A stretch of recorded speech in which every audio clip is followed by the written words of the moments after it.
optimism as we return to our question. Can we stop killer fungi?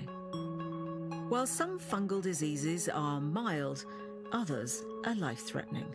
They can be hard to recognise because their symptoms overlap with other common conditions, and without the right tools, diagnosis is often difficult. Can we stop fungal diseases? Yes, the question is whether we can do it fast enough. This episode of The Inquiry was presented by me, Tanya Beckett. It was produced by Louise Clark, researched by Maeve Schaffer, and the editor is Tara McDermott. The technical producer is Richard Hannaford. That was The Inquiry from the BBC. I'm Saroja Coelho here on CBC Radio 1. Have a great day. Good morning, everyone. Hello, Winnipeg. Good morning, Manitoba. I'm RC Marcusa. This is Information Radio. We're live in downtown Winnipeg on CBC. 89.3 FM, 990 AM on the app and on YouTube. In Winnipeg today, we are expecting a sunny day, mix of sun and cloud this afternoon, a high of 22 degrees. Welcome to your Wednesday morning. Hard to believe, but it's only been a week since our Premier called that state of emergency over the wildfires. Heather Wells with news headlines in just a moment to update us on the very latest about what is happening in our province this morning. Let's say good morning to the team. The morning show's on until 8:37. If you want to call with a traffic tip, you're going to call Sierra Sanders. She's also show directing today. Good morning, Sierra. Good morning to Abby Adiyemi, also in the control room. Abby is our senior tech on the show and will be on the air covering those forecasts and smoke warnings. There's a few air quality for the PAW, Flin Flon, Norway House, as well around Beset and the White Shell, and Broken Head, Hecla, and Grand Rapids, all with air quality advisories continuing today. And then making a triumphant return, our producer for YouTube, Brad Lillies, is back with us. Good morning, Brad. Corey Funk's also here in a support role as we continue to cover what's changing in the fire situation. As promised, though, let's go to Heather Wells, who has our first updated look at 2 minutes to 6. Good morning. Well, a fast-moving fire near Flin Flon had yet to push into the city as of yesterday. But just outside the city, the news is not as good. Fire moved into the Saskatchewan village of Denair Beach. That community near Flin Flon confirms some structures were destroyed. Michelle Zott has a place on Sally's Beach Road, just off Highway 10. She says it is complete shock and devastation. We'll hear from her. The Premier says Manitobans are tackling this wildfire crisis with a new spirit of cooperation. Wab Canoe says firefighters from places like Carberry have been traveling to work alongside their colleagues up north. The province says as of yesterday, 27 active wildfires were burning in Manitoba. I'll be back with the latest news coming up at 6:30. All right. Thank you, Heather. You're welcome. Well, on the fire front this morning, we have a lot of coverage for you. So we're going to talk to Brittany Greenslade, who is in Thompson today, about what she heard from the evacuees there yesterday. So stay tuned for that. Also, we're going to have Adrienne Arsenault live in our studio, CBC News chief correspondent. She was in Norway House with armed forces, where she was witnessing what it takes to get some of the most vulnerable people to safety. So both of them will join us with live reports today. Right now, it's time for World Report, though, in national and international news.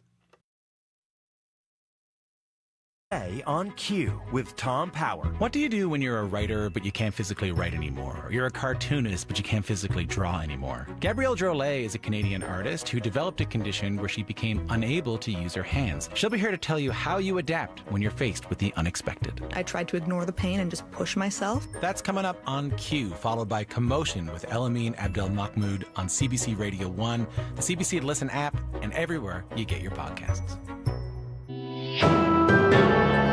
This is World Report.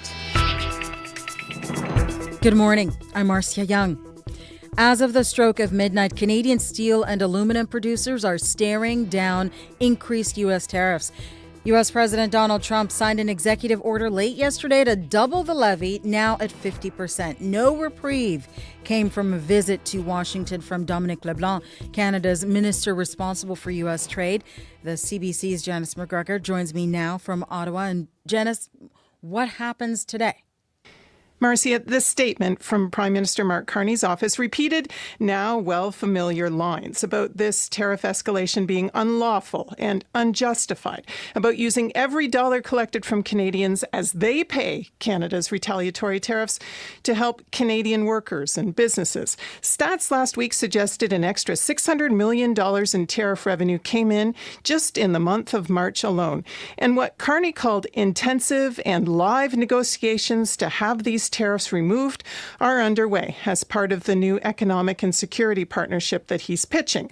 So we watch now for signals as to where those talks go after this latest step backwards, and for any new measures to help affected industries beyond the help that's already in place. But there's another tough decision to make. Should Canada match this escalation with more retaliation of its own? Ontario Premier Doug Ford thinks so. If they keep on the 25% tariffs on steel, my recommendation is slap them with a 25% because we can't be kicked around any longer. Canada's steel and aluminum producers think more protectionism is needed at home too, warning that if Canada's tariffs aren't as high as America's, foreign imports displaced from the U.S. may elbow out Canadian products. Why wouldn't Canada retaliate in kind? Well, there was a reason that Canada pulled back on its counter tariffs in April and paused about 30% for 6 months, essentially offering a big batch of remissions all in one go for the most affected industries. It's because Canada's retaliation is inflationary. It hurts Canada's economy, its manufacturers, its jobs. Finance Minister François-Philippe Champagne yesterday said they're looking at perhaps doing more, but look, being elbows up sometimes gives your neighbor a black eye. All right, thank you, Janice. You're welcome. The CBC's Janice McGregor in Ottawa. The Bank of Canada will make its next interest rate decision today. Many economists expect the central bank will leave the rate unchanged at 2.75%. David McDonald is senior economist with the Canadian Centre for Policy Alternatives. He says there is still lots of uncertainty. On one hand, a trade war with the U.S. means a shrinking economy. And then we've got the other scenario, which is really more the nothing burger scenario, where Trump talks big and threatens all these big tariffs and then backs down in the end. And so we still have an impact of that, of slow growth in the second quarter of this year, but we don't see any big spike in prices. During its last meeting in April, the bank held the rate, saying it needed more clarity on how the Canada-U.S. trade dispute will affect the economy. Wildfires are causing more damage to communities in northern Saskatchewan. Hundreds of homes and structures have burned, and thousands of people have been forced to evacuate. Premier Scott Moe says thousands more need to be ready to do the same. Many of those who have already left are waiting to see what remains of their communities. Alexander Silberman has more. Wildfire tore into La Ronge, Saskatchewan mere hours after evacuees got out. The mayor says more than a dozen homes now destroyed. Crews still battling to protect the remaining homes and businesses against unrelenting wind gusts of up to 90 kilometers per hour. They just can't battle the flames with those kinds of winds just throwing it around. Mayor Joe Hordusky says firefighters from 8 communities are continuing to fight to save buildings as some of the only people left in town. It's become a very, very dangerous situation. Hundreds of kilometers to the northeast in Denair Beach, near the Manitoba border, fire tore into town. The last firefighters on the ground airlifted out with conditions too dangerous to keep up the fight. We all were just shocked. Brooke Kindle and her neighbors evacuated just in time, watching from doorbell cameras as flames devastated the community. It took one house after another all the way up the street until it took ours. The Saskatchewan government says more than 400 homes and buildings have been destroyed so far. Thousands of evacuees are now on the move, waiting to see what lies ahead for their communities. Alexander Silberman, CBC News, Prince Albert, Saskatchewan. A U.S.-backed aid group says it is stopping distribution of food in Gaza. The Gaza Humanitarian Foundation says the pause will last 24 hours. Dozens of people have been killed in recent days near its sites. The GHF says It's discussing ways to improve security. James Elder is a spokesperson with UNICEF in Gaza. He says more aid needs to get out. People are walking 15, 20 kilometres, 10, 15 miles. Every single person, again, I haven't been here for 6 months, every person hand to mouth showing you that hunger. Teenage boys in tears at the car window showing me their ribs. Elder says the GHF is operating just a handful of food distribution sites. He says during the most recent ceasefire, 400 sites were giving out aid in Gaza. Sexual assault centers say the number of calls they are receiving are up. And they say many of the people phoning in were prompted by the sexual assault trial of 5 hockey players taking place in London, Ontario. The former World Junior players are accused of sexually assaulting a woman in a hotel room in 2018. The CBC's Kate Dubinsky has more. Hello, bonjour, London Abuse Women's Centre. How may I help you? Jennifer Dunn says the number of calls often increases when there is a heightened awareness about issues of sexual violence.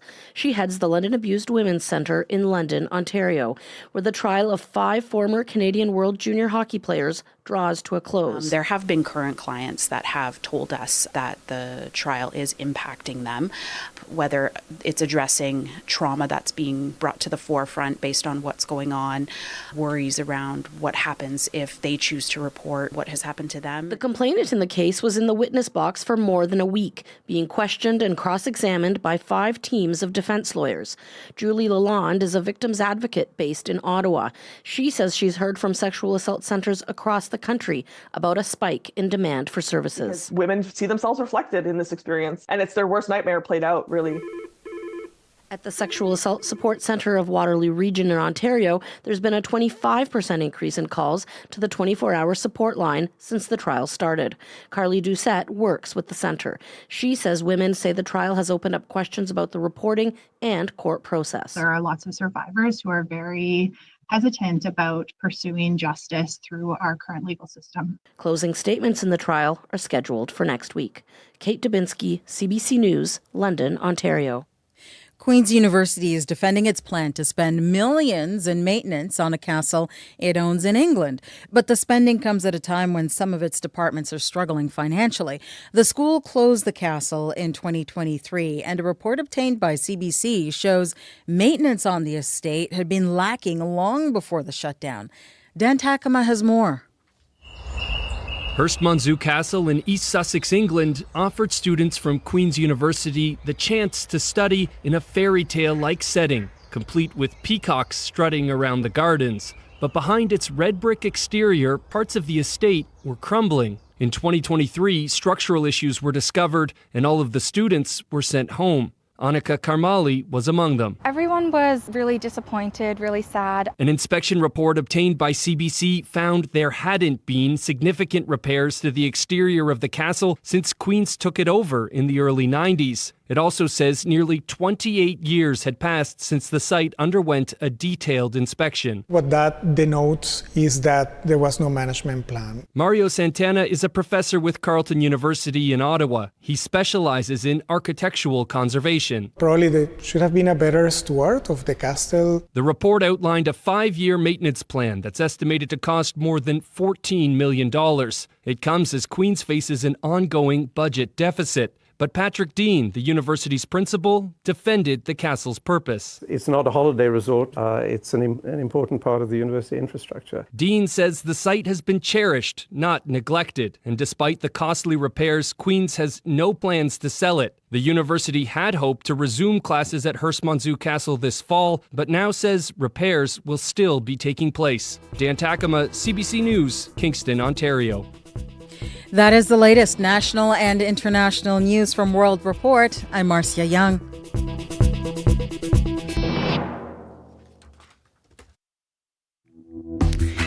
Well, hello, Manitoba, and good morning, Winnipeg. I'm RC Marcusa with our team at Information Radio here on CBC 89.3 FM, 990 AM on the app and YouTube as we face another morning of fighting wildfires. The province remains in a state of emergency. Hard to believe, as I've been saying, but it's only been a week since the Premier called that state of emergency. We now have many of the thousands of evacuees in southern Manitoba safely, but it doesn't mean the communities are out of the woods, of course. We are watching Flin Flon this morning. We'll have Heather Wells in a moment to talk about the very latest.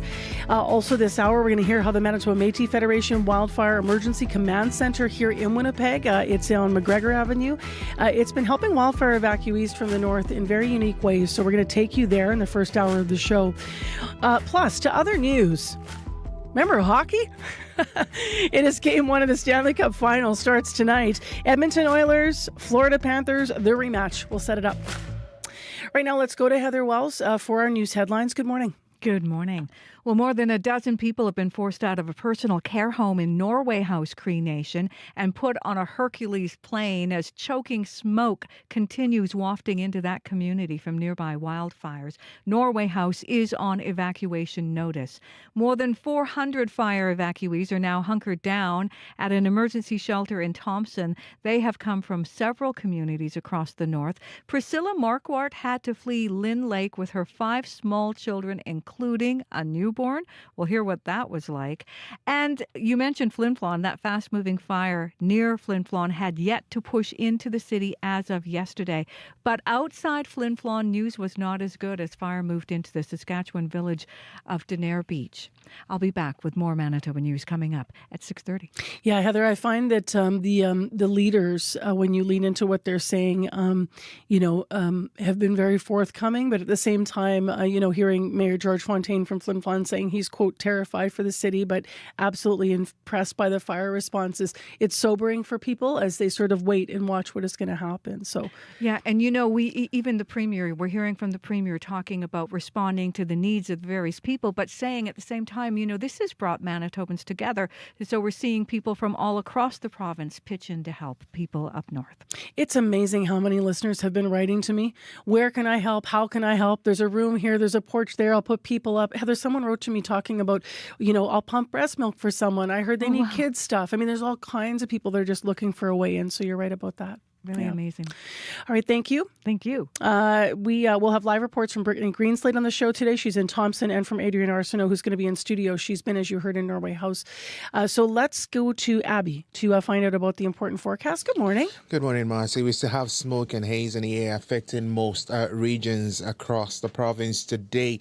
It's going to be cool up north and warmer down south. A special air quality statement still in effect for the Interlake region into the southeastern part of the province due to this smoke from the fires up north, which is causing the hazy skies and poor visibility. Now, these conditions can quickly change from place to place due to the wind direction. Up in Flin Flon and surrounding areas, we're looking at that air quality warning also in place due to nearby fire. So if you can, try to limit your time outside today.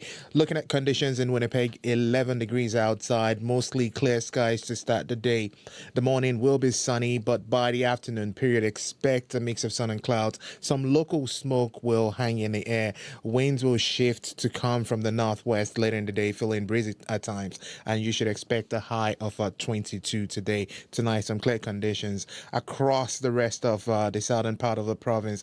We're looking at mild and highs between 20 and 22 degrees, and talking about the Pembina Valley and all the way down to the Parkland region. Currently, we're seeing temperatures around 4 to 10 degrees.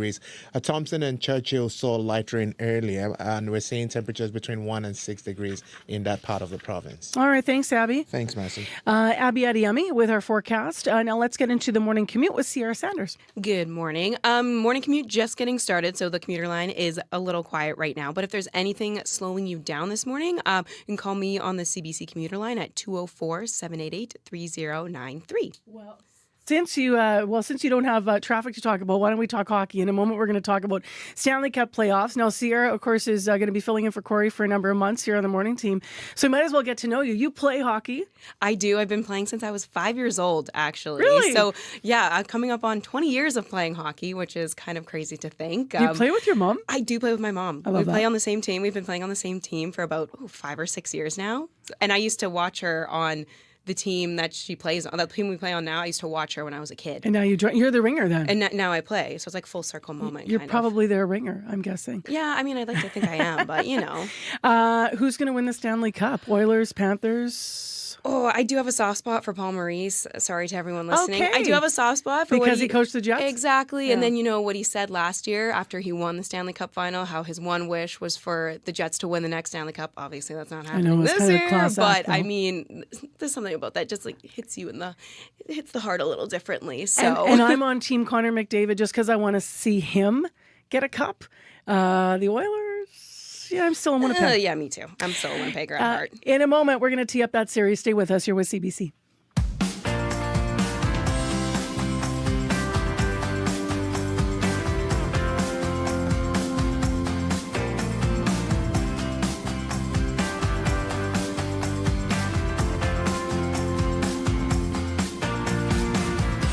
All right, so game one does go tonight, and it is a strong sense of deja vu because this is a rematch. Remember, the Edmonton Oilers facing the reigning champs, the Florida Panthers, and the rival teams will battle for the Cup for the second year in a row. Rob Pizzo is the person here to tee it all up, freelance hockey writer and commentator, and I actually spoke with him at 6. Good morning. So how surprised should we be at this series rematch in your view? Well, you can look at it two ways. One, it's surprising because just doesn't happen very often. I mean, in my lifetime, we've only seen it 2 other times. I should mention 2 guys named Wayne Gretzky and Sidney Crosby won their first Stanley Cups on that second go-around in those 2 other times, which I'm sure Connor McDavid would love to see history repeat itself. So, yeah, it doesn't happen very often, which automatically makes it a little bit surprising. But if you told me before the season that these 2 teams would be on a collision course to head all the way back, I wouldn't be surprised given what we saw last year. I mean, I watched that series. Florida's out to a 3-0 lead. Connor McDavid drags them back into that series for Game 7. I remember thinking, Marcy, if this was a Disney movie, that it was too unrealistic. It just wouldn't happen. But it was happening, and it was incredible. And these 2 teams are built for the playoffs in a little bit different ways, but they're both built for the playoffs. They both have a right to be here. This is no fluke. The defending champs are there. The team they beat out last year are there. So, yeah, it doesn't happen often, which makes it surprising. But the fact that these 2 teams are there, not surprising at all. What's different about them in 2025 in your view? And also, how are they going to be coming into this different because of their paths to get here when you look at the series they had to fight through to get in the final? Couple pieces are different. No Zach Hyman in this one for the Oilers, which is just a huge loss for them as he got injured earlier on. Brad Marchand, they went and picked him up for Florida at the deadline for a reason. I mean, he's playoff ready. He's been there, done that, can annoy the other team into getting off their game plan. But as you said, Marcy, I think this is all about last year. I don't care how many times these players are going to look into the camera and say, that was last year, this is this year. They're lying to us, Marcy. I've been, watching clips nonstop from last year. You can't turn your head away without seeing the handshakes from last year. Matthew Tkachuk saying to Connor McDavid, I'll see you next year. Even he knew there was a good chance this was going to happen. The Oilers still feeling that sting. They are thinking about last year. The Panthers know how to do it. They did it last year. This is the 3rd time in a row they've been in the Stanley Cup Finals, which is just incredible. How much fatigue will come into play? That's a lot of hockey in 3 years to play. Will come into play as well. But I think this is all about wanting to get over that hump, not only for the Oilers, but specifically McDavid. Are we going to have a high goal-scoring series? Because, I mean, my goodness, the Panthers have been on fire. But I wonder what you're thinking when you look at what this is going to look like overall when you think about the goaltending. Are we going to see, the 2-0 games, the, 2-1 games, or you think this is going to be high-scoring? Because this so far, I found that these playoffs leading up to this have been a lot of goals. There have been, and the goaltending is the big question mark for me because we know on one side what Sergei Bobrovsky is going to give us. He is an elite goaltender for a reason, but we don't know what we're going to get from Stuart Skinner. This is a man who lost his playoff job in these playoffs and then got it back because of an injury and has been great ever since. If Stuart Skinner allows 5 goals in the first 2 games and gets pulled in both games, I'm not surprised. If he pitches shutouts in both of them, I'm not surprised either. You know what I mean? You just don't know which one you're going to get. So I don't know if I can answer your question about high scoring or not, because here's the thing. We know what the Oilers are. They're going to score a lot of goals. You put them on the power play, they're going to score a lot of goals. They have just so much offensive firepower, but they're facing a very, very good goaltender. If these games turn into shootouts, we'll see maybe one of these games end up 6-5.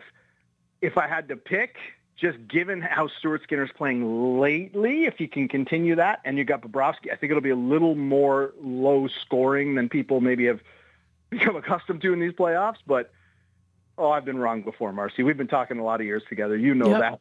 Well, you can make predictions, but who knows? I'm not going to ask you for a prediction, Rob. I'm smarter than that. I wonder, though, home ice for Edmonton, how much of a big deal is that? It's big. I mean, you play 82 games for a reason, and that's to get home ice in the playoffs. You get last change. You get the matchups you want. But if you're the Florida Panthers who know how to win Stanley Cup, if you're not getting up for games, whether they're in Edmonton, Florida, or on the moon, I don't know what you're doing in the Stanley Cup final. So, yeah, especially if this game goes to Game 7, the series goes to Game 7, it'll be huge. But I'm of the belief that the deeper you get in the playoffs, it's a little bit less important because the games are so much more important and kind of supersede that. So the coaches love it, of course. For the players, I think they go nuts regardless where this game is played. Well, I haven't asked the question that everyone's waiting for me to ask and knows I'm going to ask. 32 years since a Canadian team has hoisted the Stanley Cup. Will everybody suck it up in this country, including here in Winnipeg, to cheer on the Oilers, you think? No, I don't think you're going to walk, say, downtown Calgary and see a lot of Oiler fans. I just don't think that's going to happen. I think this is an individual series in that I think a lot of hockey fans in this country really want to see Connor McDavid get over that hump and not be the best player ever without a Stanley Cup. 100%. I'm a professional broadcaster. I'm not going to cheer, but I want to see Connor McDavid win a Stanley Cup before he retires. I don't want him to have that black mark. So I think, yes, and I think fans in this country are sick and tired of hearing about 93. They just want someone to win just to shut everybody up about how long it's been since the Canadian team won the Cup. I don't know if a lot of jerseys are going to be traded in for McDavid jerseys, but I think they'd like to see Connor McDavid win. And by the way, just because you said you're not going to ask me for my prediction, I'll slip it in there anyway. I'll take Edmonton in 7. Okay. All right. Going all the way. Thank you for reminding us that 1993 was 32 years ago. What? I know. Don't you feel old when you hear stuff like that? I do a little, Rob. Yeah. Enjoy the series. Thanks for the tee up. Appreciate it. Talk to you soon, Marcy. Rob Pizzo, freelance sports commentator, been covering the NHL for many years. We spoke to him at 6, Game 1 tonight. Florida Panthers, Edmonton Oilers. Breaking news happens anywhere, anytime.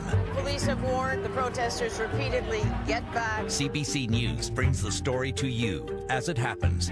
Hundreds of wildfires are burning. Be the first to know what's going on and what that means for you and for Canadians. This situation has changed very quickly. Helping make sense of the world when it matters most. Stay in the know. CBC News. 6:23 a.m. is the time right now. It's mainly sunny in Winnipeg. It's 11 degrees. Brandon's partly cloudy and 4. Thompson just had some light rain pass through. It's mostly cloudy there and 4 degrees now as well. On your morning commute, let us know if you see a problem. 788-3093. We continue to remind you to check 211 if you need anything about fire evacuations, if you need information. But for highways around the fire zones and highways in Manitoba, to check 511 before you head out. And obviously, you're not going to be in many of the fire zones anyway, but just in case, you want to check that line if you're traveling. Well, next on the program, in a few hours from now, the Bank of Canada is going to release its latest interest rate decision. In April, it was hard to say what the bank would do. This time around, most experts and economists are predicting a hold. To talk about why, Evacuee is with us, Manager of Economic Research at the DAIS at Toronto Metropolitan University. Good morning. Good to be back, Marcy. I know, like me, everyone wants to talk about economics first thing in the morning. Well, some people might. I don't know. Everybody's leaning into this, though. So let's talk about this hold. Experts are betting that they'll hold the rate steady at 2.75%. That's where it's at. What do you think, and what goes into the central bank's decision? This is where I actually agree with a lot of my colleagues and say that the Bank of Canada's most likely action is to hold the rate steady for this month. And the reason why is because in these decisions, the bank looks at where the Canadian economy is headed and compare that to the latest economic data to see if they need to act to course correct. And headline economic indicators from weaker than expected inflation to stronger than expected GDP and an okay job market means, at least for this month, the bank will probably choose stability by keeping rates steady. But once you peel back a couple of layers, I do think there are enough worrying signs that a surprise interest rate decrease is not out of the consideration either. What's making you say that? You said if you peel back the layers, if there is going to be a decrease, what are you looking at? The key factor here, right, is that while headline values of many of these economic indicators look great, there are worrying signs. That 1.7% lower than expected inflation from last month, much of it is due to a one-time adjustment in the cancellation of the carbon tax that we're not expecting to last. The 2.2% unexpectedly good GDP growth in the first quarter, a lot of that is because companies scrambled to buy goods and services in anticipation of a trade disruption that, in fact, predicts a slightly lower level of GDP growth.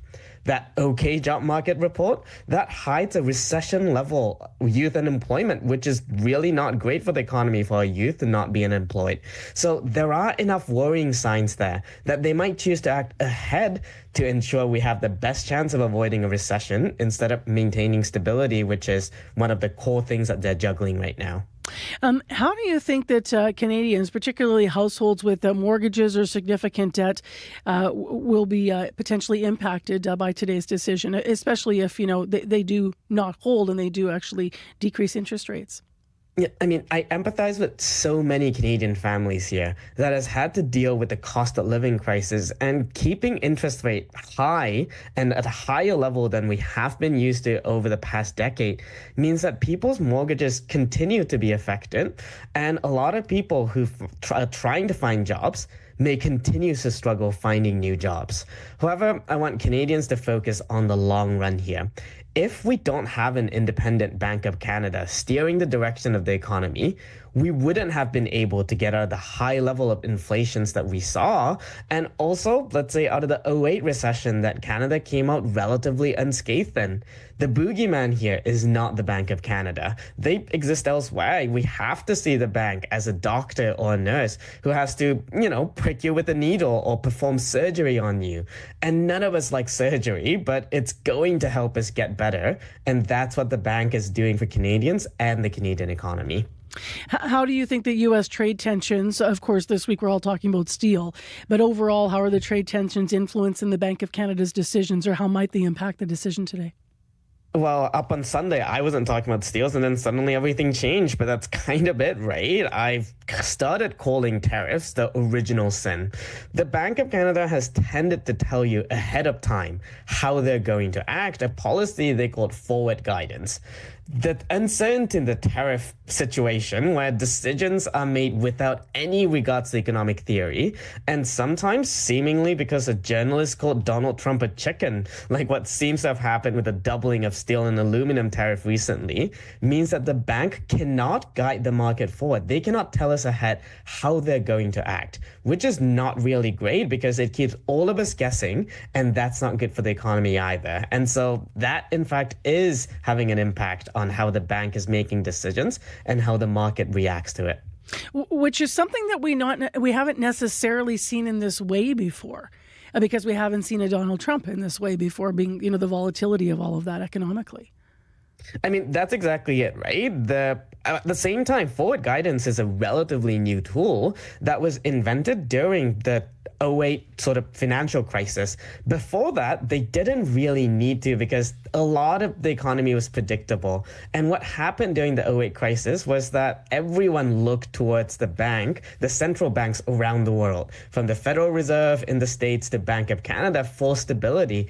And that's where they started doing this idea of a forward guidance and say, hey, this is how we're going to act 6 months from now. That's what the bank did when they said, you expect at least 2 more rate cuts by the end of the year before all of these craziness happen. And so this truly is an unprecedented time where a single man has kind of messed up a lot of macroeconomic policy making.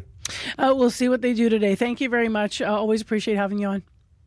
Always fun being on. Thank you. That is Evacuee, the manager of economic research at the DAIS at Toronto Metropolitan University. The Bank of Canada today will release its latest interest rate decision. Will it be a hold? Will it be a decrease? We have more analysis, by the way, of the Trump administration hiking those tariffs on aluminum and steel, as we mentioned in that interview.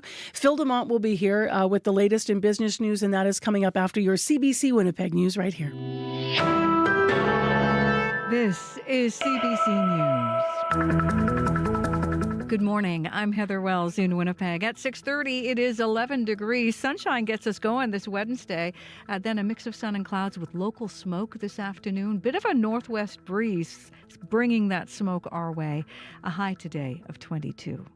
More than 14,000 Manitobans are waking up out of their homes this morning. That is the latest number of evacuees who have registered with the Red Cross. Thompson's emergency shelter is housing more than 400 evacuees every night. They have come from several communities across the north. Anthony McGuinness is Thompson's city manager. There's some anxiety when they first get here, but I've found that once people are in here and realize it's a safe place, that it's comfortable. Most people are smiling. You hear a lot of laughter, a lot of relaxing, kids playing. We have lots of activities on the go. McInnes says they have meals and clothing and laundry services and are setting up a special quiet place for elders to escape all the noise. Brenda Castell left her home in Lynn Lake by bus almost a week ago. She says it was stressful and she hasn't had much sleep at the emergency shelter in Thompson. You're like in a new space around a lot of people and you're not at home in your comfort of your bed now and your family. Castell says the most important thing is everyone from Lynn Lake got out safely. More than a dozen people have been forced out of a personal care home in Norway House, Cree Nation, and put on a Hercules plane yesterday. Choking smoke continues wafting into the community from nearby wildfires. Norway House Chief Larson Anderson says even though the First Nation hasn't issued an evacuation order, it's all about protecting the most vulnerable. There's unpredictable things happening in and around Norway House. We just thought that, to be on the safe side and to ensure that we have people that have some concerns or a little bit of fear, that we send them somewhere where they don't have that. Norway House is on evacuation notice. Chief Anderson says more than 100 others outside of those who left the personal care home have already fled to Winnipeg. A fast-moving fire near Flin Flon had yet to push into that city as of yesterday. But outside the northern city, the news isn't as good. Fire moved into the Saskatchewan village of Denair Beach. That community near Flin Flon confirms some structures were destroyed. Michelle Zott had a place on Sally's Beach Road off Highway 10. Complete shock and devastation. How could this possibly have happened is the almighty question. But Mother Nature does get her way. And as of Sunday, we had been told that our cabin was definitively gone. Zott and her husband had just visited their cabin over the May-long weekend before going home to Alberta. She wishes they would have grabbed some photo albums and other mementos before leaving. Now, Manitoba's premier says he is proud of the way the province has stepped up to meet the challenge of these wildfires. Wab Canoe says people have done their part to make sure evacuees are safe and sheltered. But he says the next step is to look after the mental and emotional well-being of the evacuees. One of the things that's really jumping out a few days into sheltering folks and making sure that they can find their way to safety are the mental health and the psychosocial supports. Folks have just been through a very trying experience, at the least, in some cases a traumatic experience. The province says 27 wildfires continue burning across Manitoba as of yesterday afternoon. We'll have the latest on the wildfire situation throughout the morning right here on CBC Radio. In other news, Prime Minister Mark Carney is denouncing the latest American tariffs on steel and aluminum. Starting today, the U.S. is slapping 50% tariffs on the two metals. That is up from 25%. Carney calls the higher tariffs unlawful and unjustified, and adds Canada's new government is engaged in negotiations to have these and other tariffs removed. The Liberal minority government faces its first real parliamentary test today as MPs vote on the last week throne speech. In a vote, the Liberals lost on Monday. The opposition amended that throne speech to include a call for an economic update before Parliament breaks for the summer. We will see how the government responds, and keep in mind today's vote is a confidence vote, meaning If it doesn't pass, we could be headed for another general election. You can hear the latest national and international news coming up on World Report at 7. Manitoba PCs have nominated a party volunteer to run in the upcoming Spruce Woods by-election. The party has appointed Colleen Robbins as a candidate. In a letter to party members, the PCs say she was the only candidate to complete the application process. Former PC leadership candidate Wally Dowdrich initially expressed interest in the nomination, but did not apply. The resignation of former MLA Grant Jackson, now a Conservative MP, created the vacancy in Spruce Woods. The by-election in Spruce Woods must be held by September 24th. You can find the latest news updated throughout the day at cbc.ca/Manitoba. You know, Heather, yesterday I was looking for something to give me hope in all of this situation in Manitoba. Yeah. And it would, especially, you know, when we were elected Bonnie just like a week ago, and now we're hearing the stories like you're sharing in the news about people all over and watching their towns and the cameras up in Denair Beach. And, you know, it's devastating. But the thinking around, you know, how do we possibly move forward, you know, when communities are losing spaces and places and, you know, so many evacuations. But then I started thinking about St. Agath. Yeah.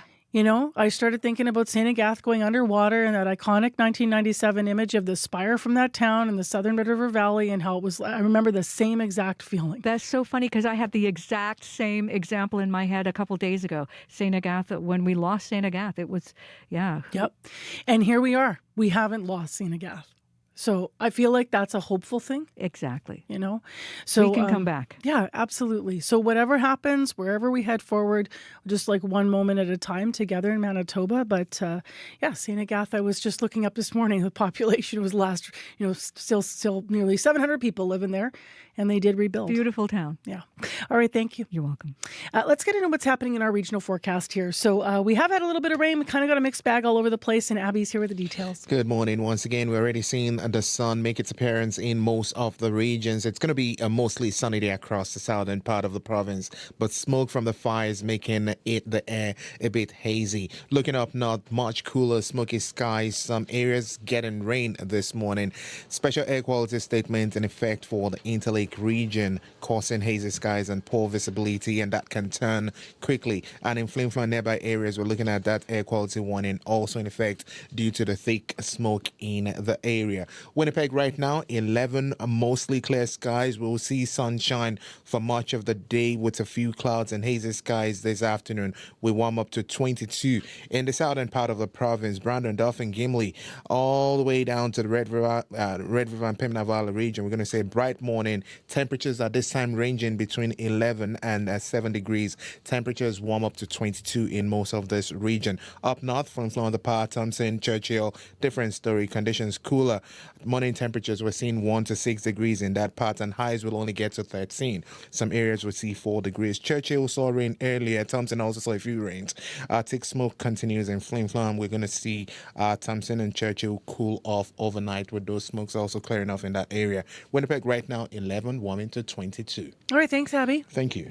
Let's get into what's happening on the commute. Sierra Sanders back in. Good morning. Still pretty quiet on the morning commute right now, so things must be moving pretty smoothly out there. But of course, the wildfires in eastern and northern Manitoba are impacting travel. So of course, make sure to check Manitoba 501 before you travel. And again, if there's anything slowing you down out there, you can call the CBC commuter line. That's 204-788-3093. All right. Thanks, Sierra. Phil DeMont is here next on the show with our business report on CBC. Hi there, Phil. Hi, Marcy. So the Trump administration just hiking tariffs now on aluminum and steel. How hard is that going to hit Canada, do you think? It's a huge problem for our economy, mainly because Canadian companies are such big suppliers of both commodities to the U.S. Last year, we sold 2.7 million metric tons of aluminum. South of the border, nearly 6 million tons of steel. And those sales are at risk after this week Donald Trump raised the tariffs on those two materials to 50%. There had been an earlier levy imposed back in March. That was 25%.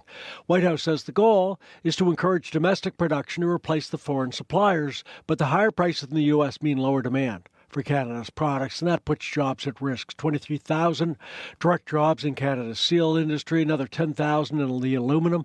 Ironically, though, American industry might actually be harder hit by the new tariffs. The U.S. imports 20% of its steel consumption from other countries, 25% of those imports from Canada. But that industry is already running close to capacity. It's worse for aluminum. There's only 6 aluminum smelters in the U.S. They produce 15% of American demand. There's only one new smelter on the books, and that's set to go into operation in 2030. Meanwhile, American companies brought in more than 50% of their aluminum imports from Canada last year. So basically, they import a ton of stuff, and most of it's from Canada. So in both cases, American industry can't come close to replacing Canadian imports. So in the short term, it means you can expect American prices, not American jobs, to increase with the new tariffs. They just can't replace what they're importing from Canada. So if they raise the price of what we send to them, that means that Americans can't really escape that, especially because aluminum and steel are in most products they buy. Let's go to another story here. There's a deal now to sell most of the Bay's intellectual property. Just so listeners understand, what are we talking about here? Yeah, stuff like the iconic 4-color striped logo and some of the advertising slogans in the Bay, among other assets. I'd call them soft assets rather than if you go and you buy a shirt, that'd be a harder asset in that sense. So this week, an Ontario court approved the sale that would see Canadian Tire snapping up a bunch of these Bay items. Comes after, over the past weekend, the Bay sold off mainly all of its remaining physical assets and closed the doors for the last time. Canadian Tire will pay $30 million and get the rights to things like the Bay logo, advertising ditties like Bay Days and the official store of Christmas, that kind of stuff. The Bay was trying to get financing to keep 6 of its stores open, but it couldn't get the $82 million necessary. It's a sad end, obviously, to a company that began its operations before the year 1700. But then again, most of the stores Canadians grew up with are gone. Eaton, Simpson, Sears, Woolco, Woolworths all disappeared. Some of them are American chains, but most Canadians don't remember them. Interestingly, when Walmart first came here in 1994, experts were predicting a shakeup in the country's real estate industry, and they were correct. The big survivor, so far anyway, maybe Canada's now most iconic store, Canadian Tire. Now, you mentioned Christmas, so I gotta go to my man, Abby.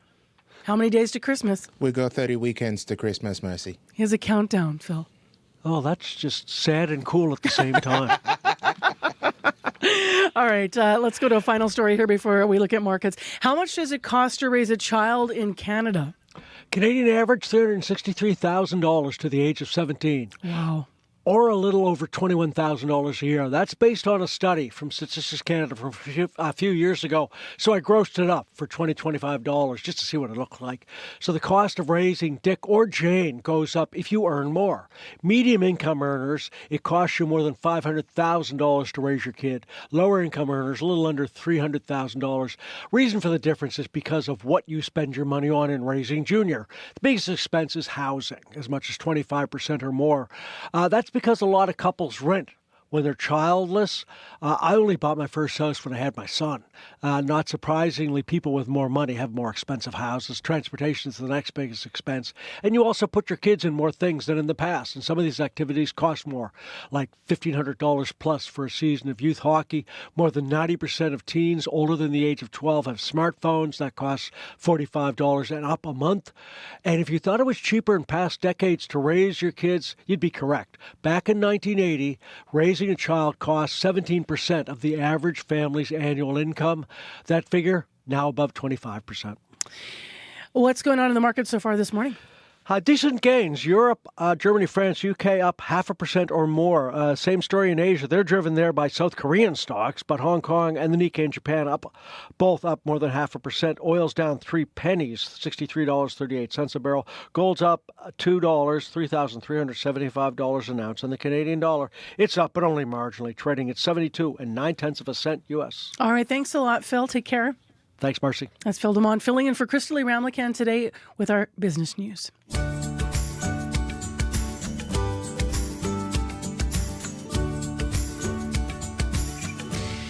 Well, let's return to our wildfire situation in Manitoba and take you out to a place that has offered a lot of hope to people as they've been evacuated from north to south, and they're in the city and they have nothing because they've left with a bag.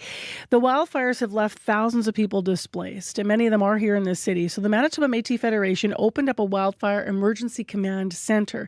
This is at 406 McGregor Avenue in Winnipeg's North End.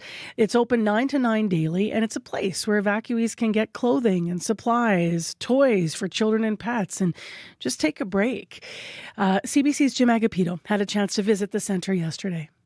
Hi, my name is Kat Patnode. I am the presidential liaison on the emergency response team of the MMF. When we first hit the ground running, we found the state of emergency on Wednesday night. We were open here by 4 p.m. But really our first focus was on our own citizens, making sure our evacuees were getting wellness checks, if they had a place to stay, if they needed a place to stay, if they needed equipment, if they needed support. We were doing constant exchanges with them. We stabilized our own citizens really, really quickly. And thanks to the overwhelming generosity of the Red River Métis citizens, plus the broader community, we had an abundance of supplies. So we knew we couldn't just sit on them. We knew that there were other evacuees who had needs. Some people were getting on planes with no shoes on. Some people had only the clothes they stood up in. A lot of moms, they focused on their kids first and they brought nothing for themselves. So our primary focus was to make sure that we could also give them what they needed so that they could actually be a little more comfortable in these terrible circumstances for them. A couple of days later, we were starting to open it up to those individuals. So we've had some people coming through here. Our goal is to make sure that this feels like they're going shopping and that they have somewhere to just sit and have their think and maybe have a laugh and just start to feel like grounded again after all of this. Can you describe what the place looks like? Okay, so what we have here at 406 McGregor is really meant to be evacuee facing. So what we have on one side is a reception center where we've got our ELCC staff who are ready to look after the kids if they don't want to come shopping with mom and dad or cook them. So, and there's also warm meals being served there. We've got staff on hand that are just there to talk and have a friendly conversation. Lots of times we know that people just get sick of having takeout food, so what we've got is like warm, hearty soups and those kinds of things, as well as an array of snacks and things for people to take away if they want. We've also got movies and things running for the kids, so that's one side of the operation. On this side of the operation, we've got a really well organized system where there are rooms with different sizes, different genders, like the clothing, toiletries, hygiene needs, baby needs. We're really taking all of the donations and we're focusing them where we think they need to be. Bring back the trailer empty and you guys will constantly have it just a sort of fold. In the middle, of course, is our command center team where all of the operations are being dispatched out of. So we've got 3 different venues right now and everything is being coordinated out of that one boardroom. So we started taking busloads of people, 25 at a time. We'd bring them through here, give them that time to shop, give them that time to stop and think and have a warm home-cooked meal, and then they'd be able to go back. And so we started that. We saw that the need was extremely high, so we right away pivoted to, instead of the bus, we went to that Leela complex and we put a pop-up there. So that is basically a smaller version, mobile version of what we have here that we're constantly restocking. It's got all kinds of people there to help. We're going to bring our Métis music van in right away too, so that we're also going to try and bring some cheer and some happiness and joy to these folks. How many people do you think have used this since the emergency? Oh, I'm going to say hundreds, absolutely hundreds, and we're scaled up for it. Like we just had a bus come through and they're happy and they're shopping, and our staff and our volunteers here are so amazing. They've reset the place, they bleached down the tables, they make sure everything is as welcoming as it was for the first bus as it's going to be for the last bus. Maybe more facial wipes? Sunscreen maybe? What are people needing? Yeah, so some of the things we know for sure are that we're in need of is baby needs are always a high priority because some of these people left with their babies in their arms, they have nothing for them. So things for babies, even just their basic hygiene products, any hygiene products are going to be important because if you're fleeing for your life and you have 5 minutes to leave, if you remember your toothbrush, good on you. But most of us are going to run with the priority things like our loved ones and our pets. So those are the kinds of things that are important. We are also actively seeking larger men's clothing donations. What we've started to learn is that it seems like men wear the clothing till it falls apart. So that's an area where we have a strong need. So anything that's gently used or brand new, we are happy to take on for men's XL and up. You've been working a lot, 24. You were even sleeping in the center, you were saying. Yeah, I wasn't the only one. I think it comes down to who we are as the Red River Métis. This is the province that we brought into Canada, and it's something that we take, I'm going to get a little emotional here, sorry. It's something that we take very personally, that when there's a need, we stand up. And so it's not just the people who were sleeping here. It wasn't just the people who are here, our staff and our community volunteers. It's the community at large. When there's a problem, we show up. My name is Crystal Majin, and I am a volunteer. So I'm a part of a Facebook group to figure out how to help people, and then I'm also following a bunch of posts on Facebook, and I came across the Métis Federation one, and they said that they were needing help in all these different places, so I just gave a quick phone call to see where I could help out, and they just said to come on down. I've just been seeing a lot of, families and children coming in that are just really upset, but to see the smiles on their faces when they see everything that's available for them, and to see community coming together to try and help them through this really hard time.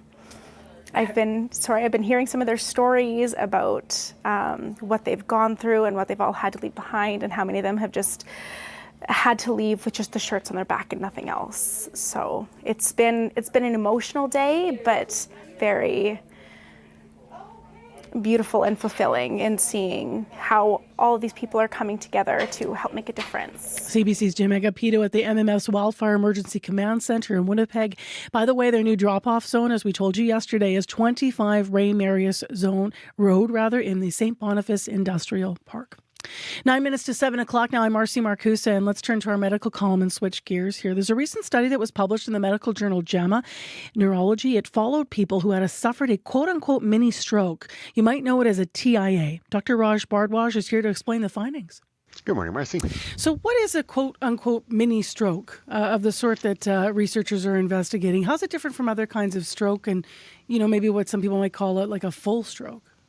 Yeah, so mini stroke, I don't actually like that term, but it's the colloquial term for a transient ischemic attack. Transient means, that's the key word, right? It comes and goes.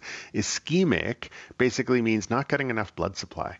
So when we talk about a person having a stroke or a TIA, it's basically a plumbing problem in your brain, right? The blood supply to some part of your brain is interrupted, usually by a blockage in the pipe. So if it's fully blocked and permanently blocked, then brain cells will die off, right? They're starved of blood, they die. People get permanent symptoms depending on what part of the brain is affected. Sometimes they end up that they can't move one side of their body, or they can't speak, or whatever. So that's a stroke. On the other hand, a transient ischemic attack, the key word is transient. The blood supply stops or is decreased to the point where brain cells start to malfunction and you get stroke symptoms, but then it gets better. The blood supply starts up again. So your symptoms then go away and you go back to normal. And that might happen over 10 or 15 minutes or over a few hours. But the key is, as the blood starts to flow, the brain function goes back to normal. So I think of this, like I said, like a plumbing problem. It's kind of like, you flush a toilet, and if it's fully plugged, then the water starts to rise and you're thinking, and it might overflow because there's no forward flow in the pipe. That's like a stroke. Versus you flush a toilet and it kind of starts to rise and you think, it's plugged, but then it drains again. And you're kind of like, thank goodness, because the water started to flow. That is a transient blockage. That would be like a TIA in your brain. Now, it makes sense that people who have had some brain cells die off would have permanent symptoms. But what do the researchers find about people who had, the TIA strokes? Right. So a couple of things. First of all, if you have a stroke, depending on which cells die, you are going to have permanent symptoms that those cells were trying to the work they were trying to do. So if they were the cells that allow you to speak in that part of your brain, you can't speak properly. If it was the cells that control the function of your right arm, you can't move your right arm, and that's a permanent thing. But overall, people who have a stroke also have a risk of more rapid cognitive decline overall. So things like memory problem, thinking in general. Okay, so keep that in mind. So in this study, researchers, they recruited thousands of people. They monitored their health before they had a stroke or anything like that. And they monitored their health with things like blood pressure and ECGs and, blood tests and stuff. But they also got them to do cognitive testing every couple of years. And they followed them along for years and years. And of the people who they were able to continue contacting and testing, there were about 15,000 people who stayed in touch who never had a stroke or a TIA. 356 people who had a TIA, 965 people who had a stroke. The researchers looked at the performance on those cognitive tests for people in each of those three groups. So they found that the people who didn't have TIAs or strokes, their rate of cognitive decline through the years was pretty flat. That makes sense. On the other hand, people who had had a stroke had a sudden decrease in their cognitive function after their stroke. Again, makes sense. That was expected. Some of their brain cells died. And then their brain function continued to decline faster over the next 5 years of the study compared to people who had never had a stroke. Kind of makes sense. The interesting part was when they looked at people who only had the transient blood supply problems, the TIA, they didn't show a big sudden decrease in their brain function at first. That, again, makes sense. Their brain cells didn't die. But after their TIA, their rate of cognitive decline sped up and basically matched the rate of cognitive decline of people who had had a full-on stroke. Really? And that's about that's about double the rate of decline as the people who had never had a stroke or a TIA. So if people who had the transient blood supply problem ended up declining at the same rate, as you just said, as people who had actually lost brain cell activity function, what would account for that? Yeah, the why is always the hard part of these medical things, right? We notice an effect and now we got to go back and say, okay, well, why is this effect there? So there's a few theories. It could just be that the TIA triggered just as much damage to the cells, but maybe we just can't see it on the MRI scans that we use, right? They're not fully dead, but they're not functioning the way they used to. It could be that it's not just about the brain, and maybe it's not just about those cells that were transiently lost blood supply. Maybe it's some overall inflammatory process that goes on in the body that's causing that increased rate of brain decline. We actually see a similar decline in brain function after heart attacks sometimes. So maybe there's a clue there we need to investigate more.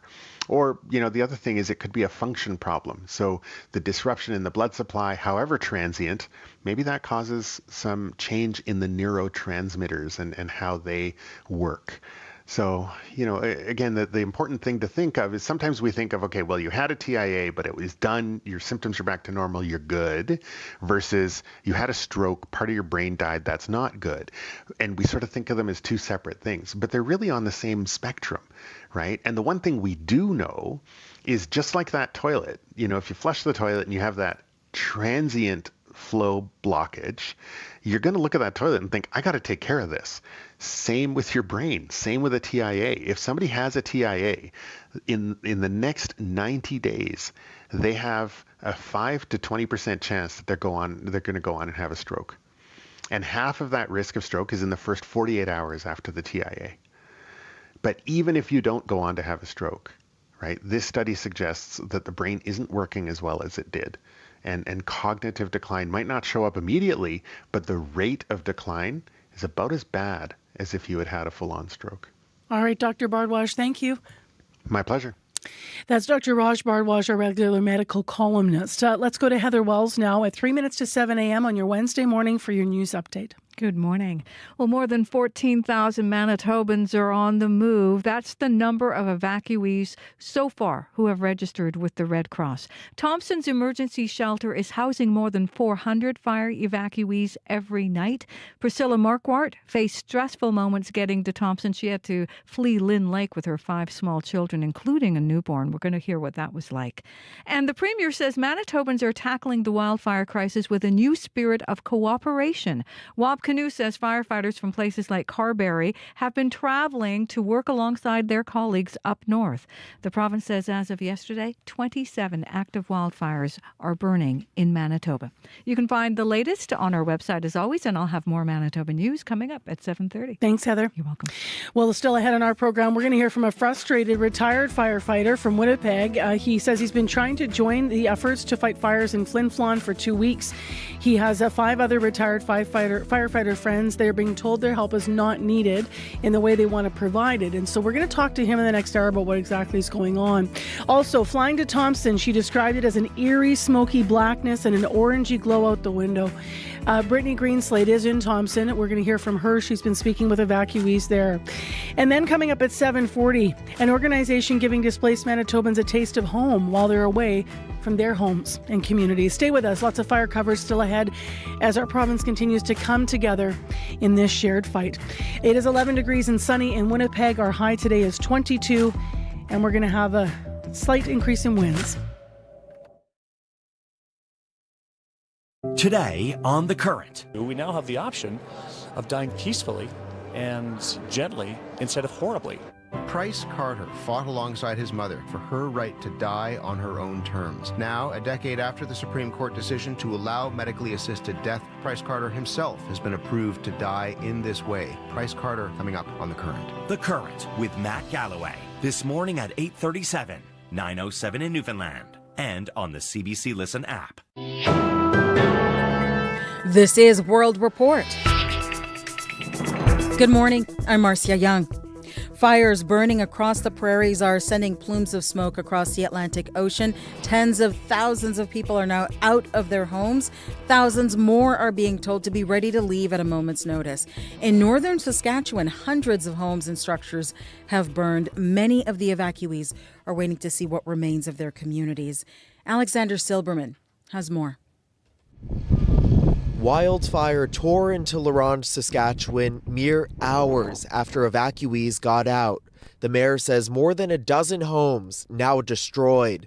Crews still battling to protect the remaining homes and businesses against unrelenting wind gusts of up to 90 kilometers per hour. They just can't battle the flames with those kinds of winds just throwing it around.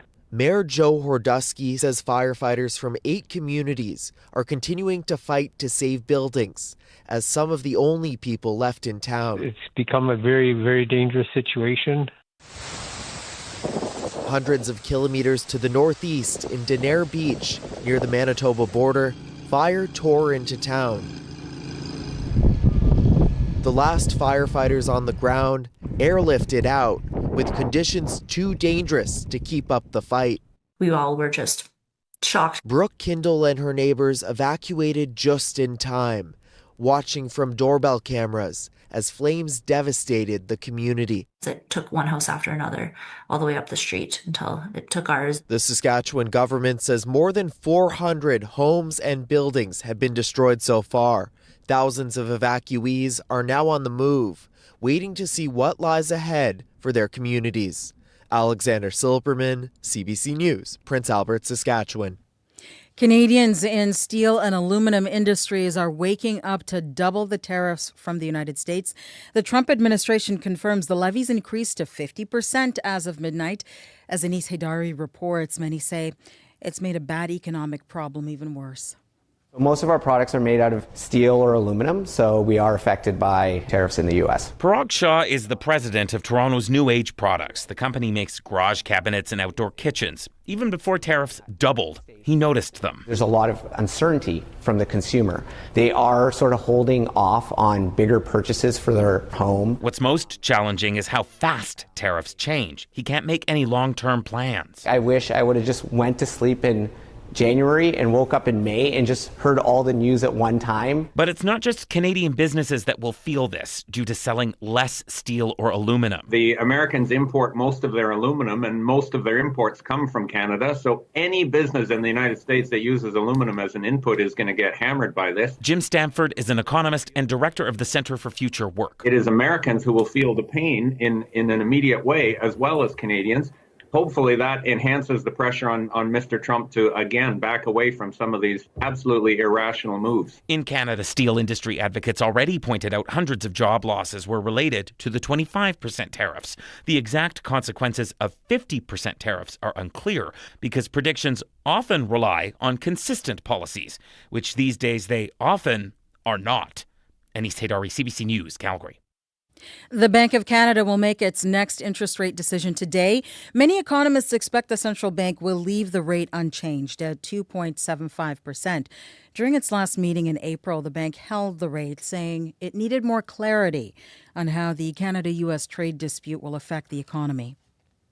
No food aid is being handed out in Gaza today. The U.S. and Israeli-backed Gaza Humanitarian Foundation says the closure will last 24 hours.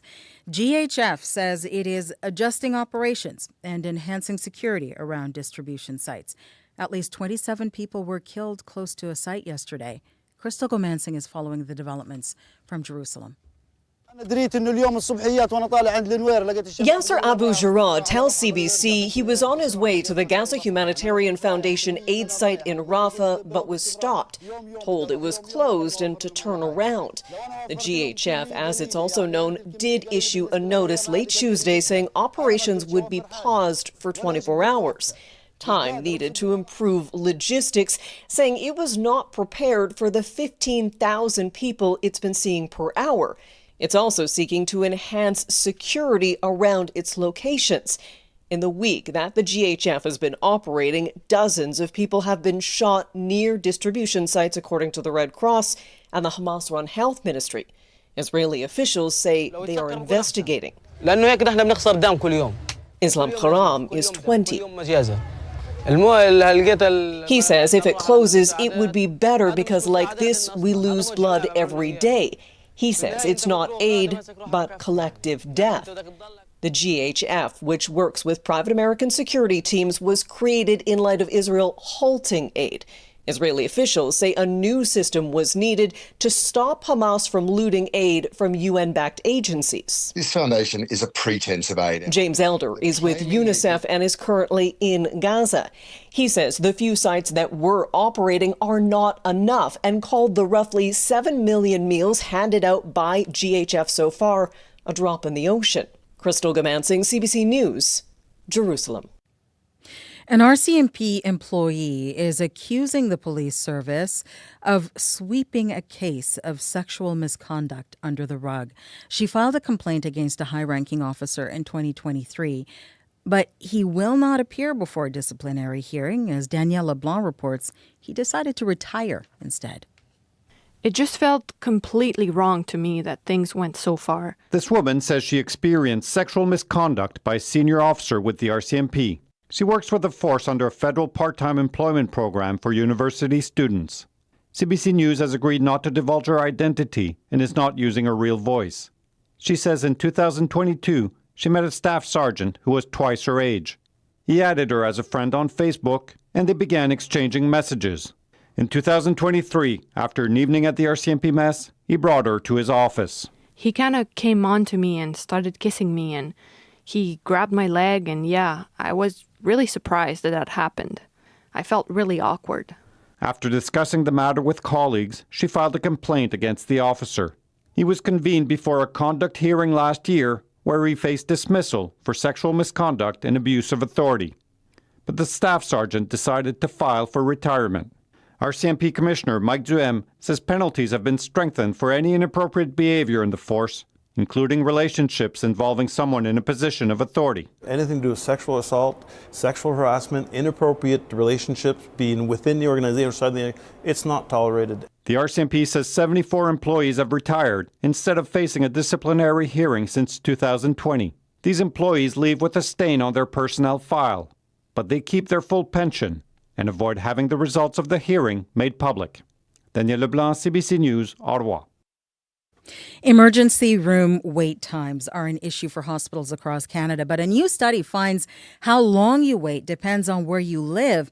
It looked at data from several provinces that show ER wait times creeping up. And as Jamie Strachan tells us, many experts say it is unlikely to get better. Is this normal? How is this acceptable? Urs here went to a Toronto area emergency room with a stomach issue. It was hours until she saw a doctor and spent days in the hallway waiting for a bed. I fear the day I have to go back to the hospital if I have to go back. I don't want to go back. It's a persistent trend in emergency rooms in many provinces, according to a study from the nonprofit Montreal Economic Institute. It requested data from every province and looked at the amount of time from when patients entered the ER to when they left. Quebec reported the longest wait times at over 5 hours. Newfoundland and Labrador had the shortest, under 3 hours, while Saskatchewan and Nova Scotia didn't respond.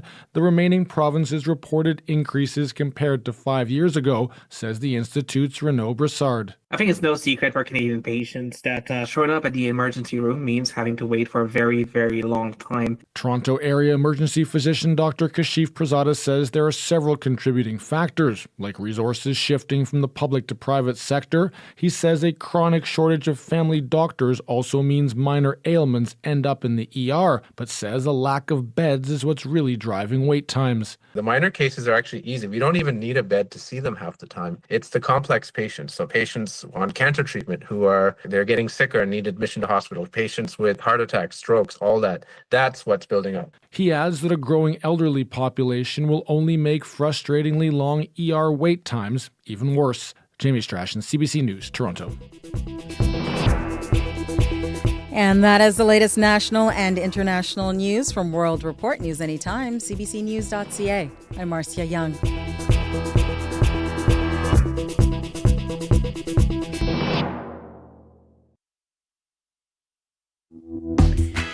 Well, welcome to another day as our province remains under that state of emergency. Good morning, Manitoba. Hello, Winnipeg. I'm RC Marcusa. This is Information Radio on CBC 89.3 FM.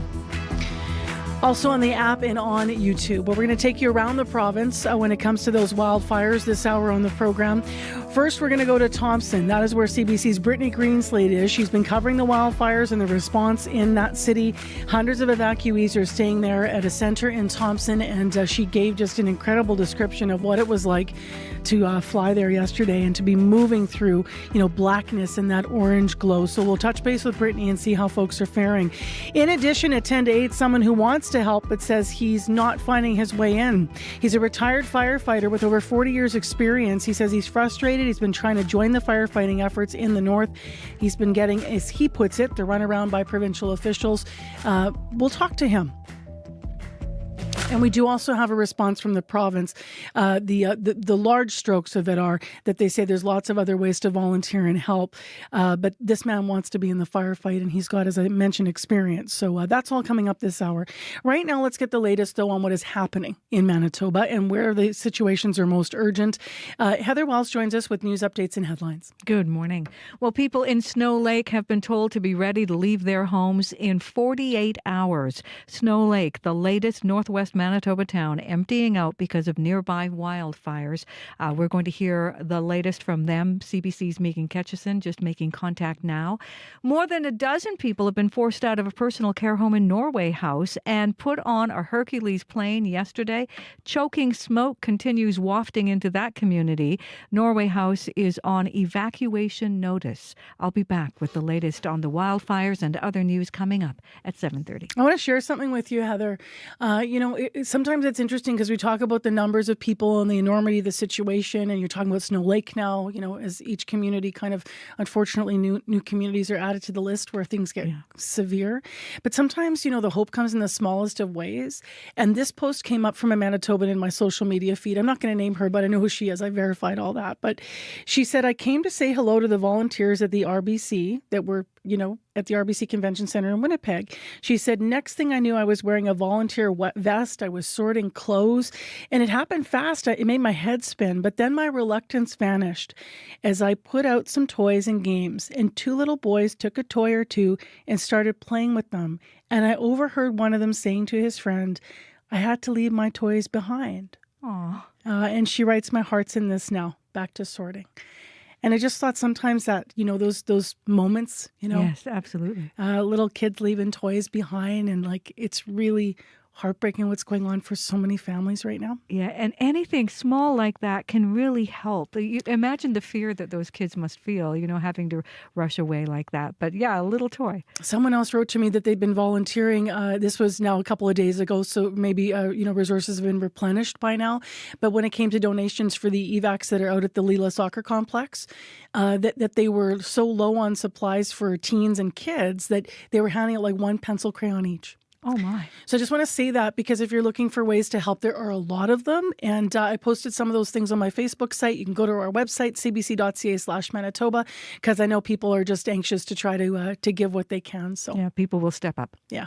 All right, let's get into what's happening in the forecast today. Abby Adiyemi at 7:13 is going to tell us what it's like. Yeah, across the province, we're seeing mostly sunny conditions in the southern part of the province, but hazy conditions also come in with that. Up north, it's the smoke, and we got mercy. We have light snow in Churchill at this time. Light snow in Churchill, rain in Thompson. Special air quality is still in place for the Interlake region. That smoke from the north is causing hazy skies and poor visibility for folks here. And these conditions can shift from one place to another through the day. It just depends on how the wind condition will be moving. Now, further north, Flin Flon nearby areas, we're looking at air quality warning. It is smoky out there, so you might want to limit outdoor times. Winnipeg at this time, 11, sunny outside, lots of sun in the forecast today, just a few lights or clouds floating around. It's shaping to be a warm and pleasant afternoon, though some hazy skies will return later in the day. Breezy northwest winds, we're going to see highs around 22 degrees, and in the southern regions we're seeing temperatures between 7 and 12 degrees right now. Also mainly sunny skies. Most of the regions will be warming close to 22 degrees. All right, let's have a quick look at traffic with Sierra Sanders. Still pretty quiet on the morning commute, so I assume things out there are moving pretty smoothly. Of course, wildfires in eastern and northern Manitoba are impacting highways, so make sure to check Manitoba 511 before you travel. Again, if there's anything slowing you down out there, you can call the CBC commuter line. That's 204-788-3093.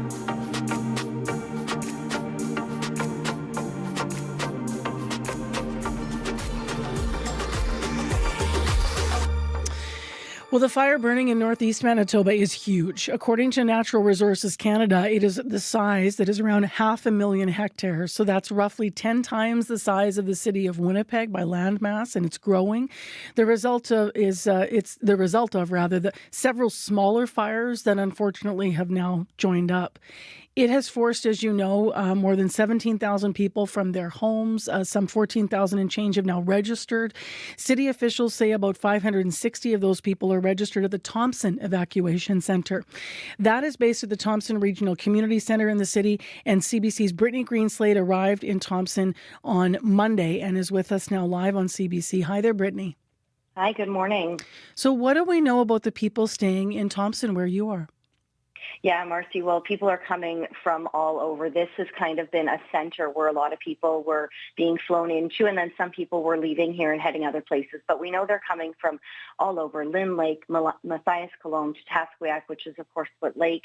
They've had people from Fox Lake and Cranberry Portage. And as you mentioned, there's about 560 people that are registered here at the center, but that number really is fluid because as people are registered, they go elsewhere, but it also doesn't mean that they necessarily sleep at the community center.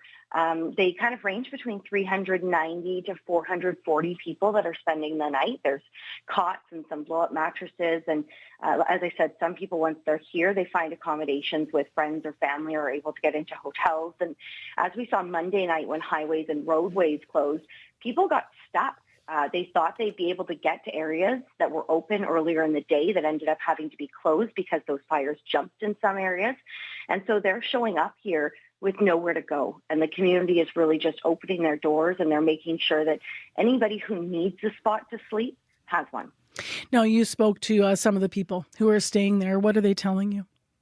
Yeah, they're grateful, but they're tired. As you were saying a little bit earlier, talking about the toys, we noticed a lot of kids that were finding some toys that were put put out. I saw one little boy just grabbing a couple shoes and playing with those, making toys out of these shoes that had been left for some of them. We spoke with people from Lynn Lake and Black Sturgeon who've been here for nearly a week. And you can really see the toll it's taking on some of them, being away from home for a week, sleeping on a cot, not knowing what's happening in your community. So many kids that are here at the community center. As you walk in, there's families at tables getting breakfast, having something to eat. I saw a little one that was being pulled around just in a makeshift stroller, really. The large arena space that's next to it is filled with hundreds of people on those cots, some just trying to catch a little bit of sleep whenever they can because they're exhausted. One woman, her family is from Split Lake, so they were just evacuated a couple of days ago. She lives here in Thompson. Her sister and kids are staying with her in her house. Between the two of them, Marcy, they have more than a dozen kids. So as you can imagine, it's a lot of people in a really small space, and it's really just making sure they're all together. For that family, they're also grieving. They lost a loved one who passed away before the fires. They haven't been able to have a proper funeral because of all of this. Meantime, another woman from Lynn Lake that fled the fires last week with her 5 children and 3 foster children. Here's Priscilla Marquardt and describing her situation. I have 5 small kids and a newborn infant, so it was really extreme. We went on a bus out here with like all the kids from Lynn Lake, and it was loud, bumpy, the kids were scared. It took a couple days for everybody to settle, but people are adjusting and it's okay. What is it like evacuating with an infant? It was hard. Not gonna lie, it's hard because you have like all the risks of him getting sick, stuff like that.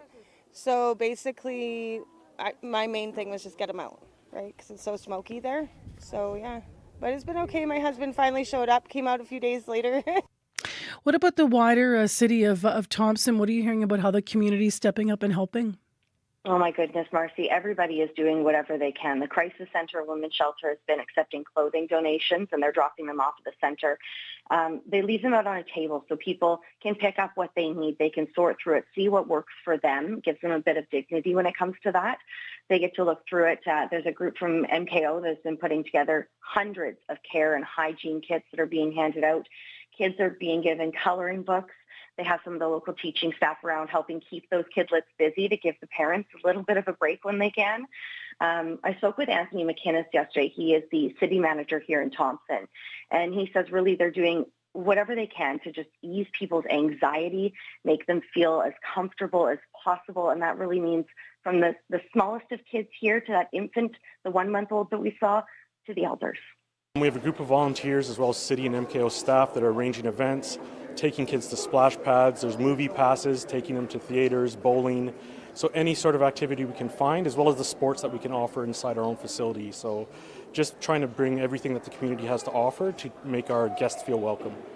You mentioned to me too that there's a special place opening for elders. Can you talk to me a little bit about what that is and why that's important? Right, so a lot of the elders are, there's a lot of noise here, lots of kids running around, there's a disconnection from their home.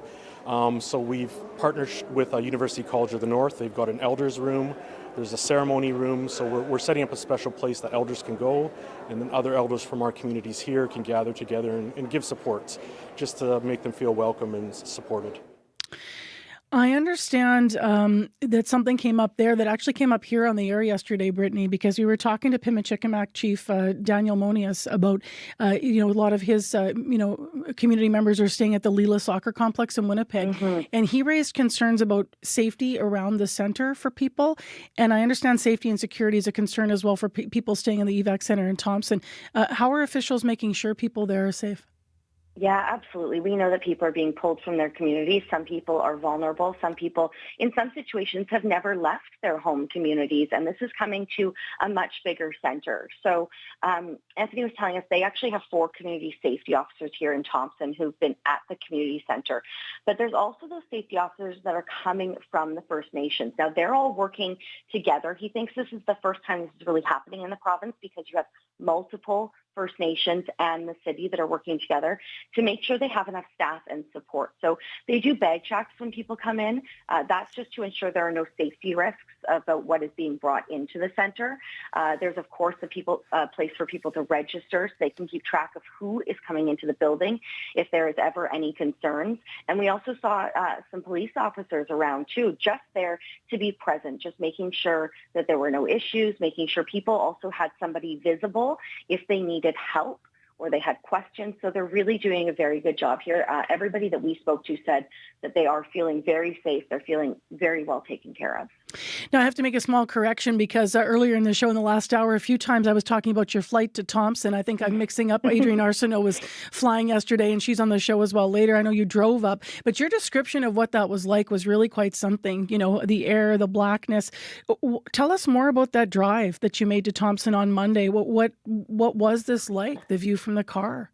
Yeah, Marcy, I have flown up to Thompson before. This was a very different experience on our drive up. It's a very long drive. It's about 8 to 9 hours as we were going up. And as we started to get near Highway 373, that's the turnoff that would take you towards Cross Lake and Norway House, it was closed. But what we noticed around us was the sky was this really eerie, smoky red, which I've never experienced. So we were talking to some people who were stranded there for the night because they couldn't get through to 373. And, they had supplies. And we kind of got a little worried. Should we keep going? You don't know in that situation. And so I started talking to one of the truckers, and he said to us, you're going to keep going down Highway 6. It's going to get really bad, but it's going to be okay. Keep going. So we kept driving, and it went pitch black. This was 7:30, 8 o'clock at night. It felt like it was 2 a.m. in the morning. It was smoky. It was thick. The ash was falling, and then it went bright red again. And then as we came out the other side, it was clear skies, and you could start to see the sun coming through, unlike anything I've ever seen before. As I told you, I spoke with that trucker, Leighton Gunther. He was going towards Norway House yesterday, trying to get a load of food supplies for convenience stores and grocery stores in Norway House, because we know that that's where many evacuees were being flown to originally. It's very hard to get there because access from Highway 6, as I said, has been cut off. It's only opening intermittently. So food was running out in some areas. Shelves were looking a little bare. So he spent a week trying to get in there. On Highway 6, he passed fire crews near Grand Rapids that were working to put out flames. He eventually turned onto 373, which passes the Genpeg station. That was blocked, people telling him to turn around. He saw those flames. He eventually stopped at that nearby gas station on the side of the road, called it a night, saying, this was just the safest place to sleep. And he wasn't alone. We saw a handful of cars that were doing the same thing, not knowing if they could get through that darkness to Thompson. Just incredible images you're painting for us here this morning, Brittany. Thank you. Just briefly here, what are you doing? Where are you going today? What's next for you? Yeah, we're hoping to connect with some people from Split Lake who've just been here for a couple days, and they've got some recent videos of some areas that have burned and some areas, thankfully, that are still standing. So just hopefully connecting with them and getting an update from Lynn Lake as well. Thank you very much for making time for us early this morning. I appreciate it. Thanks, Marcy. That is CBC's Brittany Greenslade, a reporter here with CBC Manitoba. It is 7:26, and we do need to switch gears and talk morning sports. You're going to hear my tone change as well, of course, just coming out of wildfires. But tonight we're going to see what the Stanley Cup final is going to look like. So the Edmonton Oilers, Florida Panthers, ready to rumble in the Stanley Cup final. They've had nearly a week off. Scott Regere's here to talk about it. What are you anticipating? Well, I think, Marcy, a series like last year's final between these same two teams, a full 7 games and hard fought all the way along. These teams, in some ways, are mirror images of each other. There's the elite skill of the captains, Connor McDavid and Sasha Barkov. There's the elite grit of players like Evander Kane and Sam Bennett. And then there's the top quality goaltending we've seen from both Stuart Skinner, of late anyway, and Sergei Bobrovsky. But after having lost last year by 1 goal in the last possible game, is Edmonton the hungrier squad? Oilers general manager Stan Bowman thinks so, and he says McDavid is the key. First time I talked to Connor, all he talked about was, I just want to win the cup. That was it. We didn't talk about anything else. This is his singular focus. Like, he's accomplished everything he could accomplish individually in this sport. You run out of superlatives to talk about him as a player. The thing that's equally impressive is the way he is driving our team. There's no one else you want to go to battle with than someone like that. It has been quite a year for McDavid already, of course, having scored that overtime winner against the States at the Four Nations face-off. Now, at a time where trade tariffs and talk of 51st states continues, McDavid has a chance to help Canada rise to the top again and win this country its first cup in, well, we all know how long by now. One other thing to look out for. This is pretty cool, Marcy. The ice you see tonight at Rogers Place in Edmonton has kind of a special element to it. Okay. Shavings have been collected from the surface of arenas across the country and have been brought in to give it a more pan-Canadian feel. And they haven't been just taken from any old barns. The ice shavings have been gathered from the childhood arenas of 6 prominent Oilers players, the places where they first started dreaming of winning a cup. Pretty cool. And of the 6 Oilers, one of them is Winnipeg's Calvin Pickard. So they've shaved some ice from the Rink Hockey Academy, brought it out in thermoses. Wow. And they're going to pour it on the ice and then resurface it all. Isn't that cool? That's a nice sentimental thing. Yeah, I kind of love that story. Yeah, same here. Yeah. All right, let's go to women's hockey now, where the upcoming expansion draft is top of mind in the PWHL, right? Yeah, the existing teams submitted their list of protected players yesterday. Only 3 could be placed on those lists, so it left some pretty big names available, including Toronto's Sarah Nurse, Ottawa's Jocelyn Larocque, who of course is from St. Anne's, Manitoba, and Montreal's Erin Ambrose. They're all former Olympic gold medalists and now all available to expansion teams in Vancouver and Seattle. Having so many top players to choose from is by design to ensure the new clubs are instantly competitive. And while she's not a fan of the waiting game, Ambrose says she understands the league's approach. There's a lot of unknowns. There's a lot of anxiety around it. But I also am really excited because it means that our league's doing something good. It means that we are growing as a professional league, and it is a great opportunity for those 2 teams to have success. The worst thing for our league would be having 2 teams out there that weren't even competitive. So we're giving an opportunity to those 2 teams, and unfortunately it's going to come at a price of the teams that are already in existence. Vancouver and Seattle, Marcy, now have the ability to negotiate and sign any of those unprotected players, and after that, the actual expansion draft will go on Monday. All right, thanks a lot, Scott. Appreciate it. You betcha. That's Scott Regehr with Morning Sports on CBC. He's on our show every day at this time. Thanks for being with us at this time. It is coming up to 7:30. Still ahead, we are going to speak with an organization that's giving displaced Manitobans a taste of home while they're away from their communities. So stay tuned. We'll hear that story after your CBC Winnipeg News. This is CBC News. Good morning. I'm Heather Wells in Winnipeg. At 7:30, it's sunny. It is 12 degrees. We're going to see some clouds move in this afternoon, and a northwest breeze means some of that wildfire smoke will be pulled down. So some local smoke this afternoon, a high today of 22. The speed of the wildfires in northwest Manitoba has people in Snow Lake now on alert. CBC reporter Megan Ketchison has been making contact this morning and joins us live. Megan? Well, I just got off the phone with the Snow Lake Mayor, Ron Scott, and the fires that they're watching are the ones around Flin Flon, Sheridan, Puckatawagan.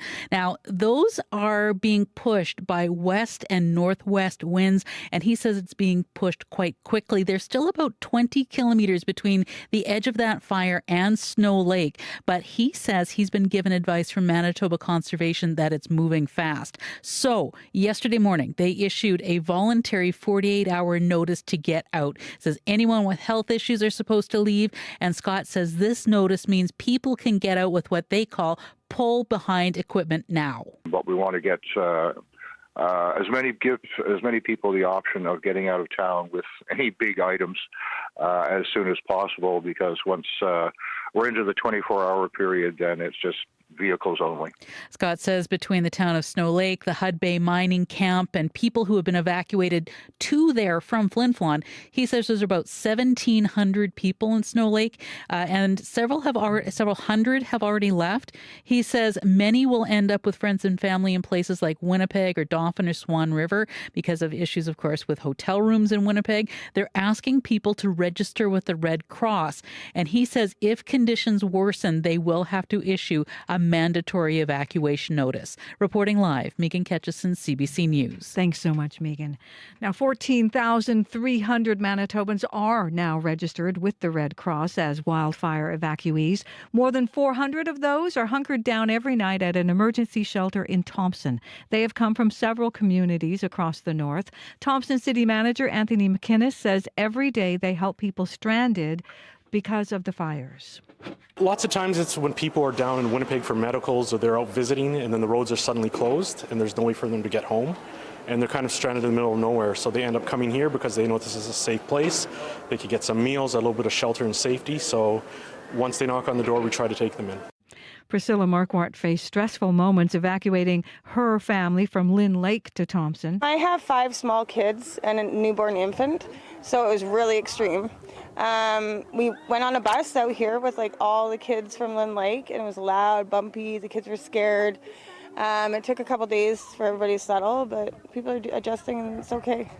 Marquardt says her family is getting meals and clothing at Thompson's evacuation center, and her kids, she says, are now enjoying the water park in Thompson. Most of the evacuees from Pimicikamak Cree Nation who initially fled to Norway House have now moved to Winnipeg. Samantha Folster helped coordinate the evacuation of Pimicikamak. She estimates only about 100 people will stay in Norway House out of the thousands of evacuees, and also says no further planes are scheduled to go to Norway House unless enough Pimicikamak residents ask to leave. We've given them the opportunity to come to the airport. We've called them. I've used social media to attract them to come. So some of them stay behind. They have a lot of close family here, so they've decided just to stay in the community for whatever length that they feel they can stay. Norway House itself is on evacuation notice, but an order to leave has not been issued. Flin Flon continues to be protected from the wildfire. That's according to that city's mayor. But some homes outside Flin Flon have been consumed by the wildfires. The nearby village of Denair Beach in Saskatchewan says some structures have been lost. Michelle Zott's cabin was destroyed. It's on Sally's Beach Road near Baker's Narrows Provincial Park. Zott grew up in Flin Flon but now lives in Alberta. She hopes crews can save other people's homes. I don't know what resources they have to pull to get this monster under control because it is consuming everything and anything in its path. And these firemen, they are heroes. Zott says she is shocked and devastated, especially since she and her husband were just at their cabin over the May-long weekend. The Premier says Manitobans are tackling the wildfire crisis with a new spirit of cooperation. In an interview with CBC News Chief Correspondent Adrian Arsenault, Wab Kinew responded to concerns from some First Nations leaders. They say they have had to fight fires without adequate hoses or other equipment. But Kinew says he has responded to some of their requests directly, and he notes firefighters from places like Carberry have been traveling to work alongside their colleagues up north. One of the things that I've seen in this response is typically in previous disasters, it's okay, First Nations go this way and other Manitobans go that way. This year, everyone's working together. The province says as of yesterday, 27 active wildfires were burning across Manitoba. You can get the latest wildfire information, as always, as well as other news as it develops at cbc.ca/Manitoba. Heather, I'm watching now all the organizations stepping up here. I mean, Fort White Alive with free admission for all Indigenous guests, no pass required. Just Assembly Manitoba chiefs thanking them for all of that. Also, people taking collections up on their porches. I know that there's some experiences now being donated, like the summer fairs, the folks that put on the fairs around Brandon. The zoo has donated some passes for evacuation families. So there's starting to be those mobilization efforts to give, as you know, experiences to folks that are stuck in different places under all this stress. Yeah, so important to help relieve that stress and keep people active. Yeah, absolutely. So some things to look forward to for those families. Thanks for the report, and thanks to Megan as well on the update for Snow Lake. Yeah, thank you. I think we're going to have the mayor of Snow Lake on. Corey's been working on that. So that, I believe, is confirmed confirmed for us here on the show after 8, so stay with us. Right now, the time is 7:36 a.m., and Abby's here with our regional forecast. Good morning once again. We're looking at mostly cloudy conditions in the southern part of the province, but the hazy conditions from the fire from smoke is impacting this region. Up north, we're seeing cooler temperatures with smoky skies, a chance of rain in some regions. Thompson seeing light rain at this time, and Churchill seeing a light snow. We do have that special air quality statement in place for the Interlake region, the southeast region, and tracking it all the way to Flin Flon and surrounding areas triggered by that smoke from the fire. In Winnipeg at this time, we're seeing 11 degrees in some areas, mostly sunny conditions. We are heading to a warm high of 22 this afternoon. Light haze in the air, a bit of breezy conditions, and then that should clear tonight. We cool to around 8 degrees.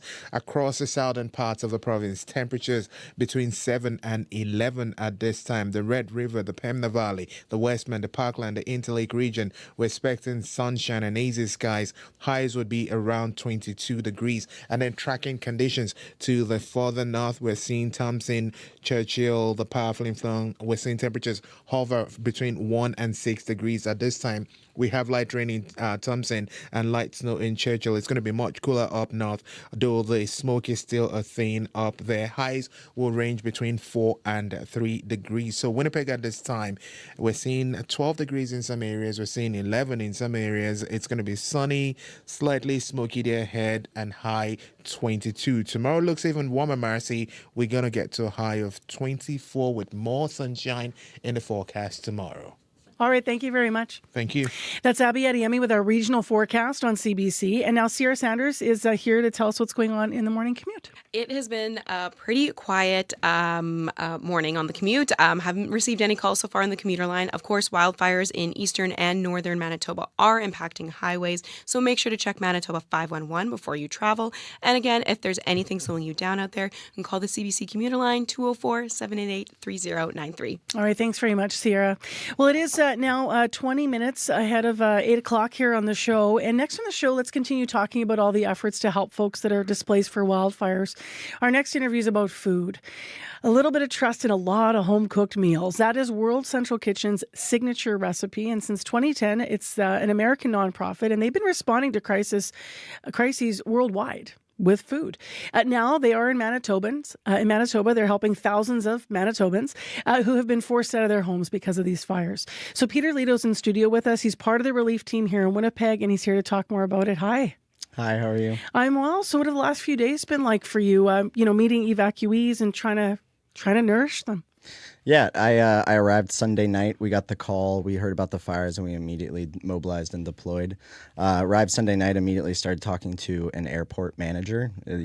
Everywhere I go, you'd be surprised how much airport managers know about. So they told me to go over to the center over there at the Soccer Federation North. On Leela, yep. Yeah, and then immediately, you see 500 plus people staying in the shelter. I noticed there was food there, a lot of donations, but it was largely fast food, and they made it clear that they were looking for something a little more nourishing. So we had teams arrive. We have more teams arriving today, and we're trying to get people fed with just kind of locally made, locally sourced food, something that would, if you're traveling 8 hours and you only have a couple of bags and your dogs, and you definitely didn't have time to bring something hot with you, you might be able to arrive and say like, oh, this is something I would eat back home. So that's really the goal. So how do you do this? You get there, you start asking locally what's needed, and then do you bring in, meal kits that you hand out to people based on what they've said, or do you set up and cook live? Like, how does it look after this? So we have several different methods. So this, of course, in like a Gaza or Turkey, resources are cut off.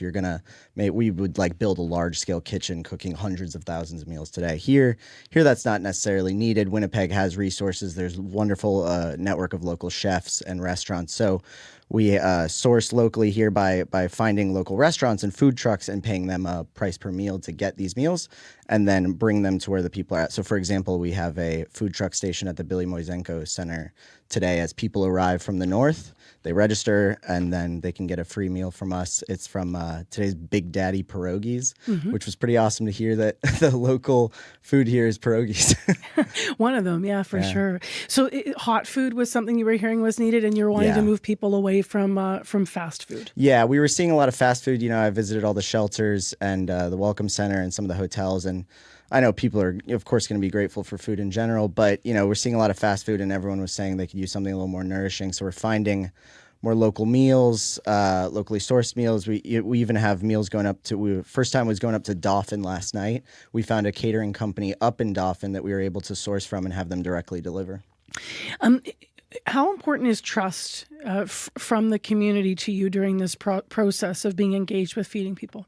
It's incredibly important. It's probably the most important thing. Like when you meet someone and you tell them you're going to come with dinner, it only works with trust. Everywhere I've personally been, this only works because of the community. We're just here to try and provide meals, but that only works if the community accepts and trusts you. And for example, the Manitoba Métis Federation was the first place we provided meals, and someone down there named Cindy, she was wonderful, and she was very busy, but took the time to let us let us talk to her for a minute. We told her we'd bring her lunch. She said, "I'll believe it when I see it." And then we brought her dinner that night, and she was very, very kind to us. And now they're getting meals every day. I believe that's Cindy Allard over at MMF, actually. So what did she share with you about what's important and maybe culturally specific food and the types that, thinking about the populations that you're serving in Manitoba? Well, she was saying, people want something a little more nourishing, a little more local, something a little more veggies. So we tried to, or didn't try, we worked to get them Norway catering. They made Greek chicken with vegetables yesterday and everything. So they were happy to receive, like I said, everyone's happy for food. I know the community's really coming out and happy to receive whatever, but she was really excited whenever we were able to get her something that was proper protein, proper vegetable, proper starch as people come through. Are you at the point yet where you're bringing in, I'm waiting to hear you talking about it, Indigenous cultural food, right? I don't know if there's a moose stew that's going to be available in coming days, or because that's what, every time I go north, I'm gifted by communities, and I'm lucky to have had this experience. Moose stew and bannock are like staples in communities that we visited for CBC, so I'm wondering whether or not that's going to be on the menu soon. Yeah, so what's funny was we were just talking about it yesterday. Our first contractor is doing an incredible job. His name is Luke Zinger. He works with us in Brazil, but he's from here in Winnipeg. He's working with us now, and he was talking to us about moose stew. He was talking to us about bannock, I think you called it. Yeah. And we don't have any for today, but I was talking to my distribution manager, Brack, and we very much want to figure something out to get something like that for the people that will really make them feel like, it reminds them maybe we can eat something as if we weren't going through this hard time. Yeah, and it's so comforting. How have you seen, speaking of comfort, food bring comfort to people during times of hardship? How have I seen it? Yeah. Yeah, I mean, yesterday I was able to visit the center, and the difference between when I first went, when we didn't have the food truck there, and then when I went back yesterday, and people walking up and being like, "Hey, I need 5 for my family," and it's no questions asked. They just take and go. It was like a weight was lifted, it seemed like. Thank you very much for being here, Peter. Appreciate you being in Manitoba and being with us to tell us about what you're doing. Thank you. Everyone's been incredibly kind here, so thank you. That's Peter Lito. He's the community outreach lead with World Central Kitchen. And as he mentioned, they've been working outside of the different evacuation centers. So, of course, we have the one at the Lila Soccer Complex. That's housing the most people. But then there is also one set up at Bill Mosaico Arena, and that is where they're going to be today with their different local partners. As wildfires impact our province, keep up to date with CBC. For the latest information, listen to CBC Radio 1. Visit cbc.ca/Manitoba or the CBC News app. For people who have a limited data plan or are running into spotty mobile service on the road, visit cbc.ca/lite. That's cbc.ca/LITE.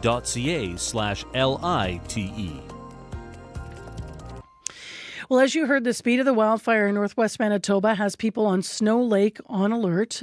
So we are watching what's happening there. It's a 48-hour window now that they are facing down to prepare. And so we're going to hear from the mayor of Snow Lake. That's coming up after 8 o'clock on the show. Megan Ketchison with her live reports has been coming up in our news. So Heather will be in before the top of the clock with the latest of what we actually understand is happening there this morning.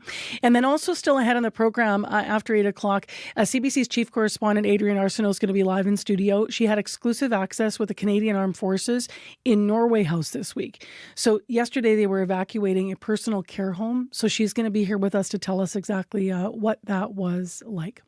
Well, amid all this news, maybe you need a little bit of music to brighten up your morning and remind you about love. Crystal Shawanda is the artist that we're going to play next in the show. She hails actually from Wikwemkong First Nation out in Ontario. She's made an award-winning career from the blues. Her latest album is called Sing Pretty Blues. And here she is with a tune called Would You Know Love on CBC.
Crystal Shawanda, kind of that old school vibe, right? Her tune's called Would You Know Love. I always love that gravel in the voice, right? Just sounds so soulful. So live on CBC with new music from her. 10 to 8 right now on 89.3 FM, 990 AM on the app and YouTube. Thanks so much wherever you're watching or listening from this morning in Manitoba. I'm RC Marcusa. Thank you so much for joining us today. Just a reminder that we have 27 wildfires burning. That number's kind of gone slightly up and down as we're watching this, but that's the number that we have from our news department burning across the province this morning. And we will check in with Snow Lake. That community today is a new one we're watching on the list of many that we're trying to keep tabs on, and that is because they've given their residents a 48-hour window, and so they have some concerns there, so they're thinking about evacuation, and so we'll have the specific details coming up after 8 o'clock, and also Heather will have more at the top of the clock to clarify what's going on there. Right now, though, on the program, as wildfires continue to bear down in the province and in the northern communities, some people want to know how they can help on the front lines. Daryl Hedman is 65. He's a retired firefighter. He has 40 years of experience, and he and his wife have been living in a cabin 10 kilometers outside of Flin Flon until it was destroyed by wildfires. He says he spent the last 2 weeks trying to join firefighting efforts in Flin Flon, which this morning is surrounded by fire on 4 sides, but is holding. Now, every time he says he's been pushed away by emergency crews, Hedman says he doesn't quite understand why it's so hard to help. We should mention we have reached out to the province yesterday. Officials tell us there is no call for volunteer firefighters right now, though they encourage people to volunteer in many other ways. But we thought it would be good to talk to Daryl Hedman this morning. I'm so sorry for what happened to your place.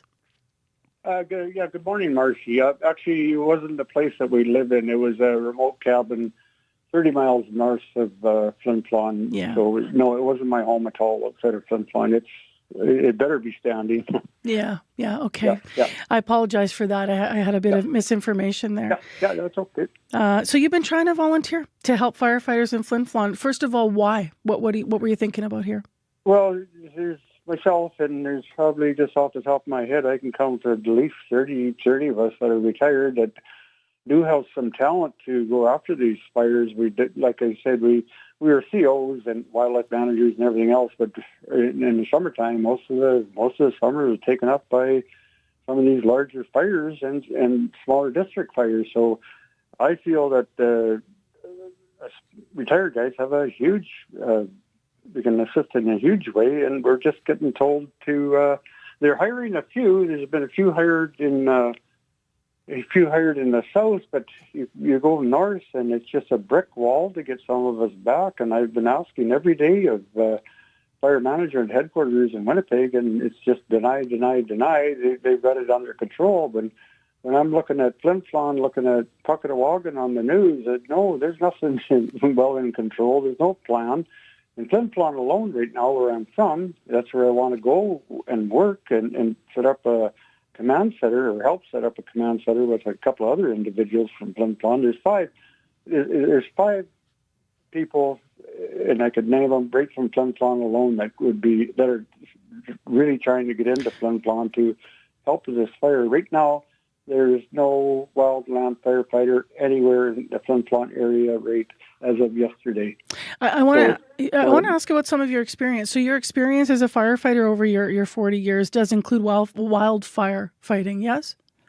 Yes, it's all wildfire. Never ever a structure. I was a conservation officer for 15 years and then a wildlife manager. And in the summertime, as a wildlife manager, I would go for the duty officer. I'd go to different fires throughout the province, mostly in the northeast region, but yeah. Now, a spokesperson for the province says there's no call for volunteer firefighters at this time. They said, quote, the province has resources and partnerships with communities and local fire departments all over the province. If someone wants to volunteer, they could reach out to their local community and help in many other ways. Tell me a bit more about how you feel about the province's response and what they've told you when you've been reaching out to try to get into this. To me, that response doesn't make any sense at all. Local firefighters are trained for structural fires. They are not trained to fight a wildland fire. It is totally different dynamic. Structural fire, people in Flin Flon and other areas are well trained for structural fires. I wouldn't know what to do with a structural fire. I'm not trained for a structural fire. I'm trained for wildland fires. That is what we were asking to go do. You have to be in the area. You have to know exactly 2 days prior to what that fire is doing. You need to guess what it's going to do or forecast what it's going to do. So, no, it's not acceptable what they're saying there. So for you, it's about the experience with wildfires. I want to ask you this, though. I mean, despite your experience, could it be simply dangerous to jump in at this stage? I mean, could there be risks involved, given that there's maybe coordination or plans, or maybe there's been updated training since you were last in the firefight in the front line? So what do you think about that potentially for maybe why you're not involved here? Yeah, I know where you're going with that. We're old, but no, I don't feel that way at all. Some of the guys, or all the guys, that we're not going to be throwing Mark III pumps in the back of helicopters or jumping into a swamp. What I'm looking for is the experience of these guys all retired. They were top down. They were the best of the best, like doing backburning, overlooking incident command teams, overlooking the fires and directing fire crews where to go. And we have 41 initial attack crews throughout the province. We don't have any right now in Cranberry or Flin Flon. What we need is some of these retired COs to have a few division bosses and just walk around the fire base, eating an ice cream sandwich and telling people what to do, and then maybe getting up in the air with a light helicopter and doing a recon of the fire, and then saying, okay, yes, and getting a hold of the duty officer in the PAW or Thompson and tell them we need a burner, we need it tomorrow morning, or we need tanker support, or we need a bucket, or we need 3 more helicopters. That's what's needed, and that's what these retired guys can do very, very, very well. They've done it.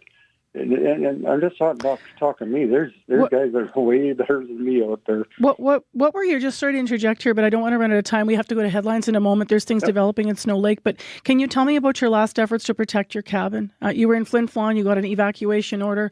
I mean, what was that like for you? Oh, okay, yeah. I got a cabin north. It's just in northern Saskatchewan. The fire took off from Flin Flon. And just looking at the Nassau Firms, I knew it was going to be at my cabin on Kissenoo Lake. So me and a friend of mine jumped in 185 and went up there. And he went out to his cabin. I went out to my cabin. We got his pumps going. We got my pumps going. We both got our boats going and said goodbye to each other. And then, it is then that's just when all heck broke loose. And my wife sent a plane for me to look after not the fire in Flin Flon, but we were evacuated, and just the dynamics and logistics of the evacuation. They're thinking full well that I would be asked to stay back, and in the meantime, the nursing cabin on Kissenoo, of course, they can't do everything. There's so much going on in Saskatchewan, and it's burnt to ashes right now. Daryl, thank you very much for telling us what you're going through. I'm sorry for what you're going through, and we'll see whether or not something changes here, and you are able to use your skills on the front lines. Appreciate your time. Okay, thank you, Marcy. Have a good day. You too. That is Daryl Hedman. He's a retired firefighter. He wants to get back involved, though, when using his experience to help the wildfires near Flin Flon. Here's Heather now with headlines. Well, people in Snow Lake are the latest to be told to be ready to leave their community in just over 24 hours. The wildfire there moving at such speed it has prompted an alert. More than a dozen people have been forced out of the personal care home in Norway House, Cree Nation, as choking smoke continues to waft into that community. The latest number of Manitobans forced to flee their homes now is 14,300. I'll be back with the latest news coming up at 8:30. Still ahead, we are going to switch gears on you, but we'll get the very latest from the firefighters. I believe we have the mayor of Flin Flon coming up, so stay tuned for the very latest from that city.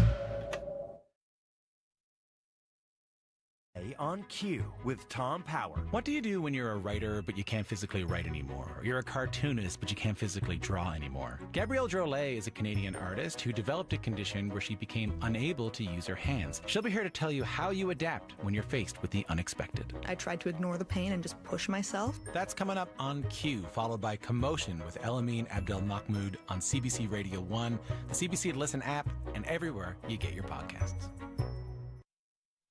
The CBC News is next. Coming up in half an hour, it's The Current with Matt Galloway. Price Carter fought alongside his mother for her right to die on her own terms. Now, a decade after the Supreme Court decision to allow medically assisted death, Price Carter himself has been approved to die in this way. Price Carter coming up on The Current.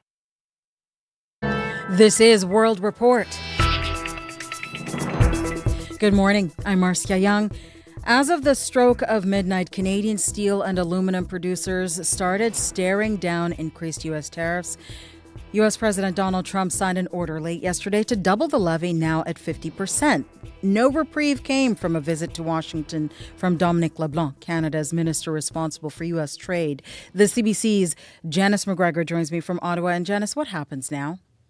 Marcia, this statement from Prime Minister Mark Carney's office repeated now well-familiar lines about this tariff escalation being unlawful and unjustified, about using every dollar collected from Canadians as they pay Canada's retaliatory tariffs to help Canadian workers and businesses. Stats last week suggested an extra $600 million in tariff revenue came in just in the month of March alone. And what Carney called intensive and live negotiations to have these tariffs removed are underway as part of the new economic and security partnership that he's pitching. So we watch now for signals as to where those talks go after this latest step backwards, and for any new measures to help affected industries beyond the help that's already in place. But there's another tough decision to make. Should Canada match this escalation with more retaliation of its own? Ontario Premier Doug Ford thinks so.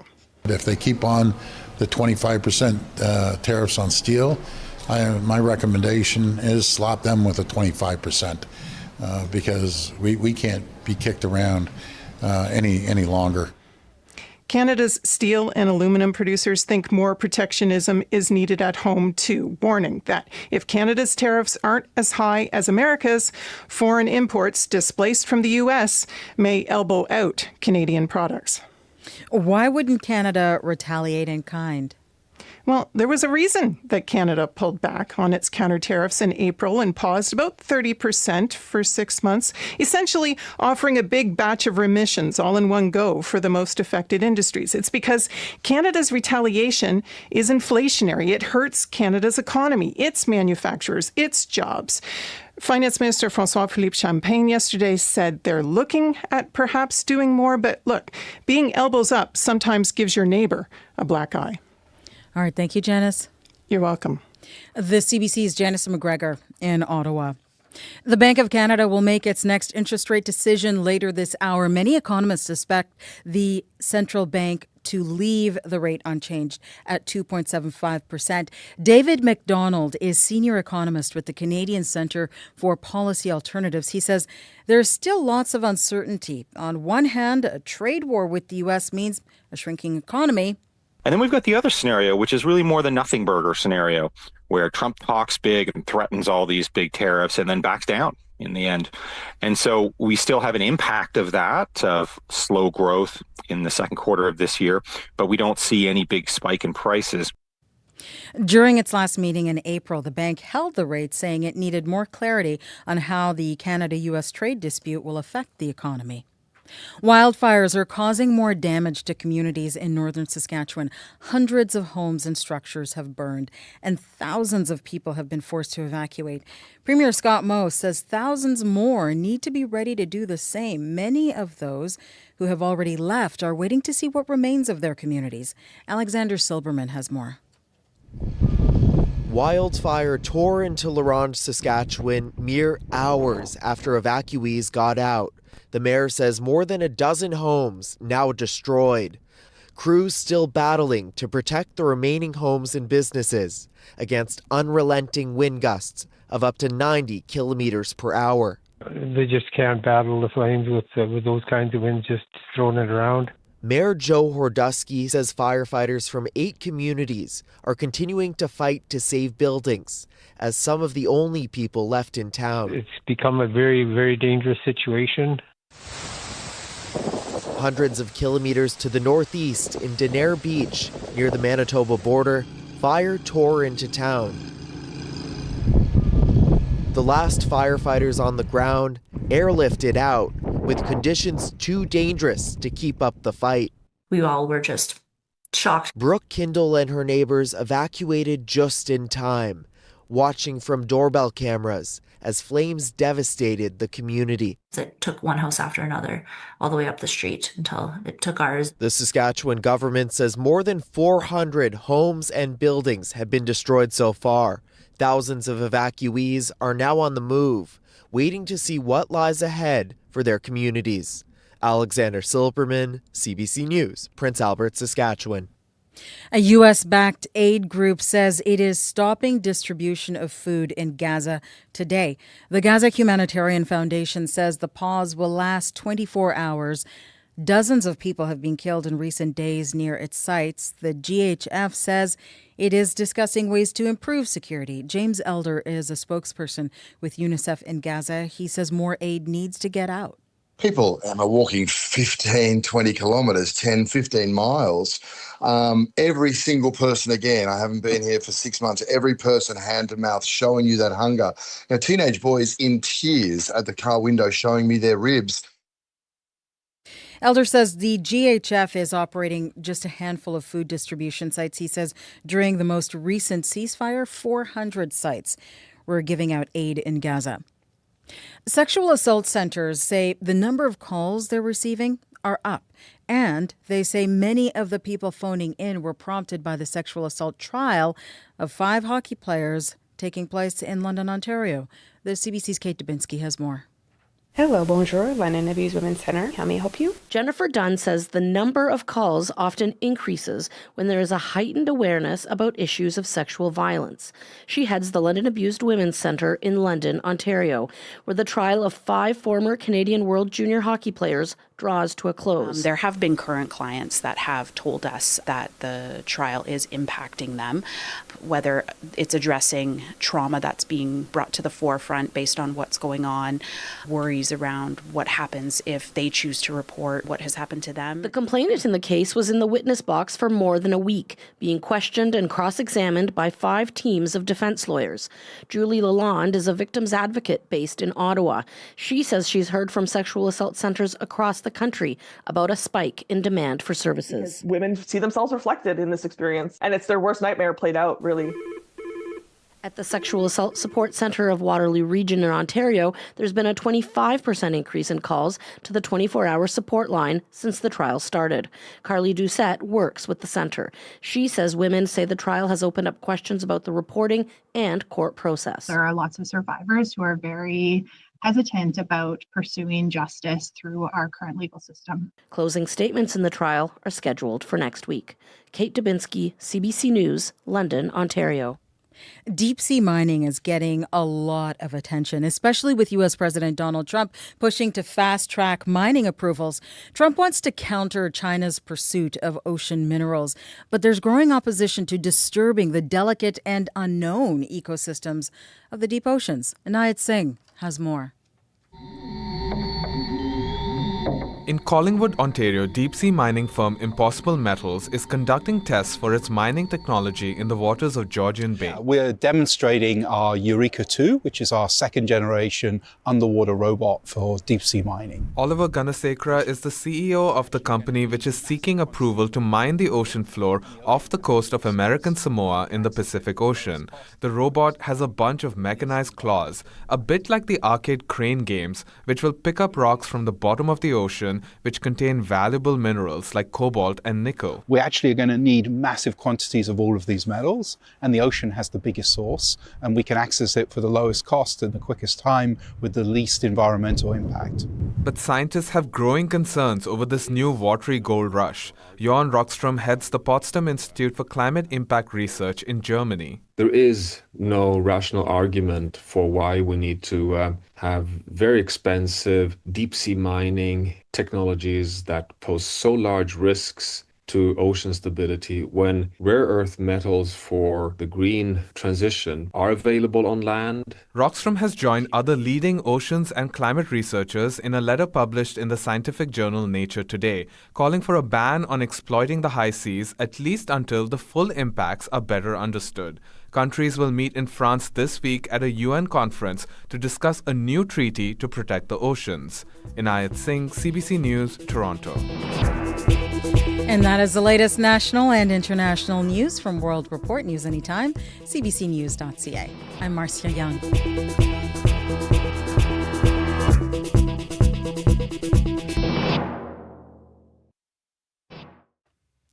Good morning, Manitoba. I'm R.C. Marcusa. This is Information Radio. We are live in downtown Winnipeg on CBC, keeping track of the very latest on the wildfire situation as our province remains under a state of emergency.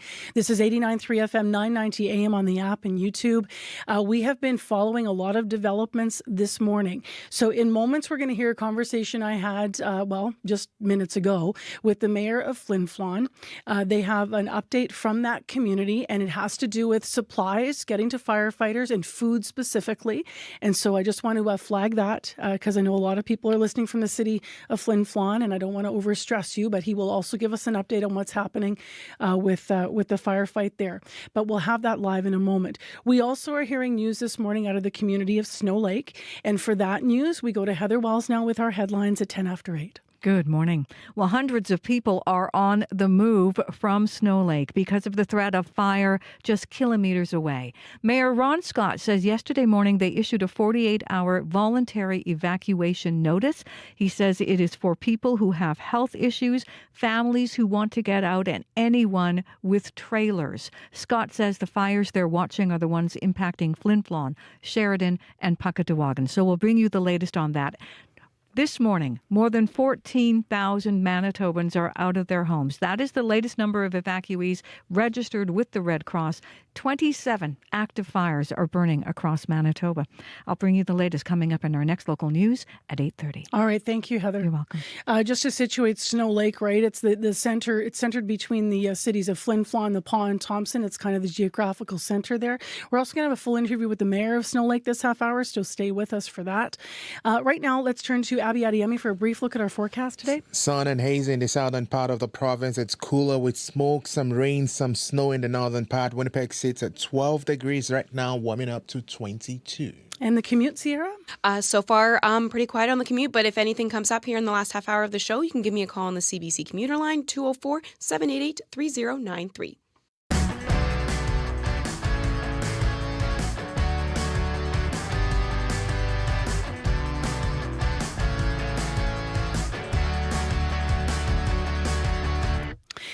Well, next up on the program, as I alluded to at the top of the clock here, we did speak live with the mayor of Flin Flon, George Fontaine. He has an update for us this morning. Here's what he has to say. Good morning.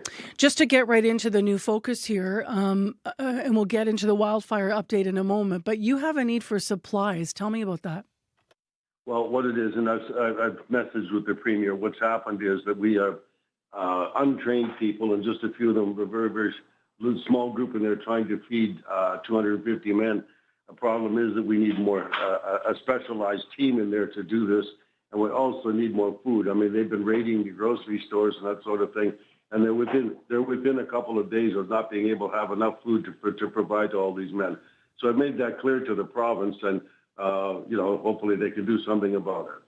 So the amount of food is an issue to feed the people that are back in Flin Flon fighting the fires, but also you said there's some untrained people. So how would trained folks improve the situation when it comes to feeding the folks? Well, I'm saying the people that are doing it. That's not what they do for a living. They moved in. They're doing it just to make something work on an emergency basis. They're swamped. They're overworked, and there's not very many of them. And they've got other jobs that they need to be doing in that community, but they can't do that while the firemen aren't being fed. So they've got to get in there and do their particular work, their expertise type work, and get somebody else who does this sort of thing in there right now. Okay, so you need some relief for these folks. Absolutely, we need relief, but we need qualified kind of an organization that can come in and just plain feed the firemen. I want to ask you about the fire now, Mayor, because I know that we've all been watching Flin Flon this morning. One of the things that was said was that the fire was on all four sides of the community. What's your understanding about what's going on right now? Well, because I just checked this morning, because I expected to be hearing from you and other people like you, I checked with my emergency coordinator. They are battling the fire directly on the outside of Creighton right now, which is, basically attached to Flin Flon on the Saskatchewan side. So they've got, and I think they said they got an extra pumper or two from Morden came up, just helping. But like everybody's manned, they're on the edges of the community. It is right on the edge on that side, and then it is in danger of approaching on several other sides because it all depends on which way the wind blows. We have reported that someone in the rural area outside of Flin Flon, but has had a loss of a cottage there, a seasonal residence. What can you tell us about any losses that you can confirm? I can't confirm any. I get the same kind of information you do, and speaking to my emergency coordinator, he can't confirm anything. He just knows that there is some losses and can't go towards individual sites. I mean, if that person, for example, had cameras and saw their property disappear, then that's proven to them. But we don't have the capacity to be looking at individual properties and giving updates on that. We know what areas have been affected. I've seen pictures, for example, in Denair Beach, which is the Saskatchewan side, not a place I represent, but I mean it's close to us. And I've seen places where we know they're gone. There's also people I know who do know that their places are still standing. But I mean, again, that's still always weather dependent, and you don't know what's going to happen. We'll wait to hear what response, if and when you get from the Premier to your request for some relief in around the food issue you're having up there. Anything to add that we haven't asked about? No, I don't have any response. Well, the response is that we're on it. Like they're going to be working on it, so it doesn't happen in 5 minutes. So I'm absolutely certain that they're going to take this seriously and do something about it. I'm not concerned about that. They'll fix it. Do I have an answer this morning? No, because I presented the problem late last night. Yes. So they have to deal with it, and I give them full credit for everything that they're trying to do. So it does take time, but they're aware of the problem, is what I'm telling you. Yeah. They're just asking me what's the issue. That's it. Appreciate it. Thank you very much. All right, take care. That's George Fontaine. We spoke with him at the top of the clock here. Right now it's 8:16. He is the mayor of the city of Flin Flon. He's put out a call to the premier, as he explained, because they have concerns about food to feed the firefighters and the emergency personnel who are trying to do this work. He says they're running low, and those who are working on those programs and processes are getting burnt out. So they need some relief in some different ways in Flin Flon this morning. We'll update that as we can for you here on CBC.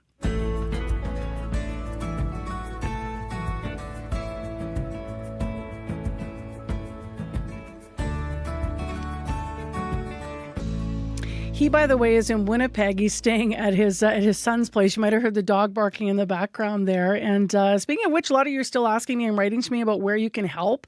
There's this awesome map that was created by a Winnipegger. He's a student, and he says he's putting his computer science skills and IT skills out to work. He's made this map of all these donation points, so drop-offs for things for pets, speaking of which, and then, of course, for people, also different places you can make monetary donations. That's on my Facebook page if you want to check that out this morning. Well, as the wildfires continue to cause havoc for many across the north, Chief Correspondent for CBC Adrienne Arsenault had an unbelievable opportunity and chance to accompany the Canadian Armed Forces this week. She spent the afternoon yesterday in Norway House, where the military was called in to help evacuate a personal care home. Can you even imagine? Norway House is not under an evacuation order, but the poor air quality from the heavy smoke has made it unsafe for many of the seniors in particular.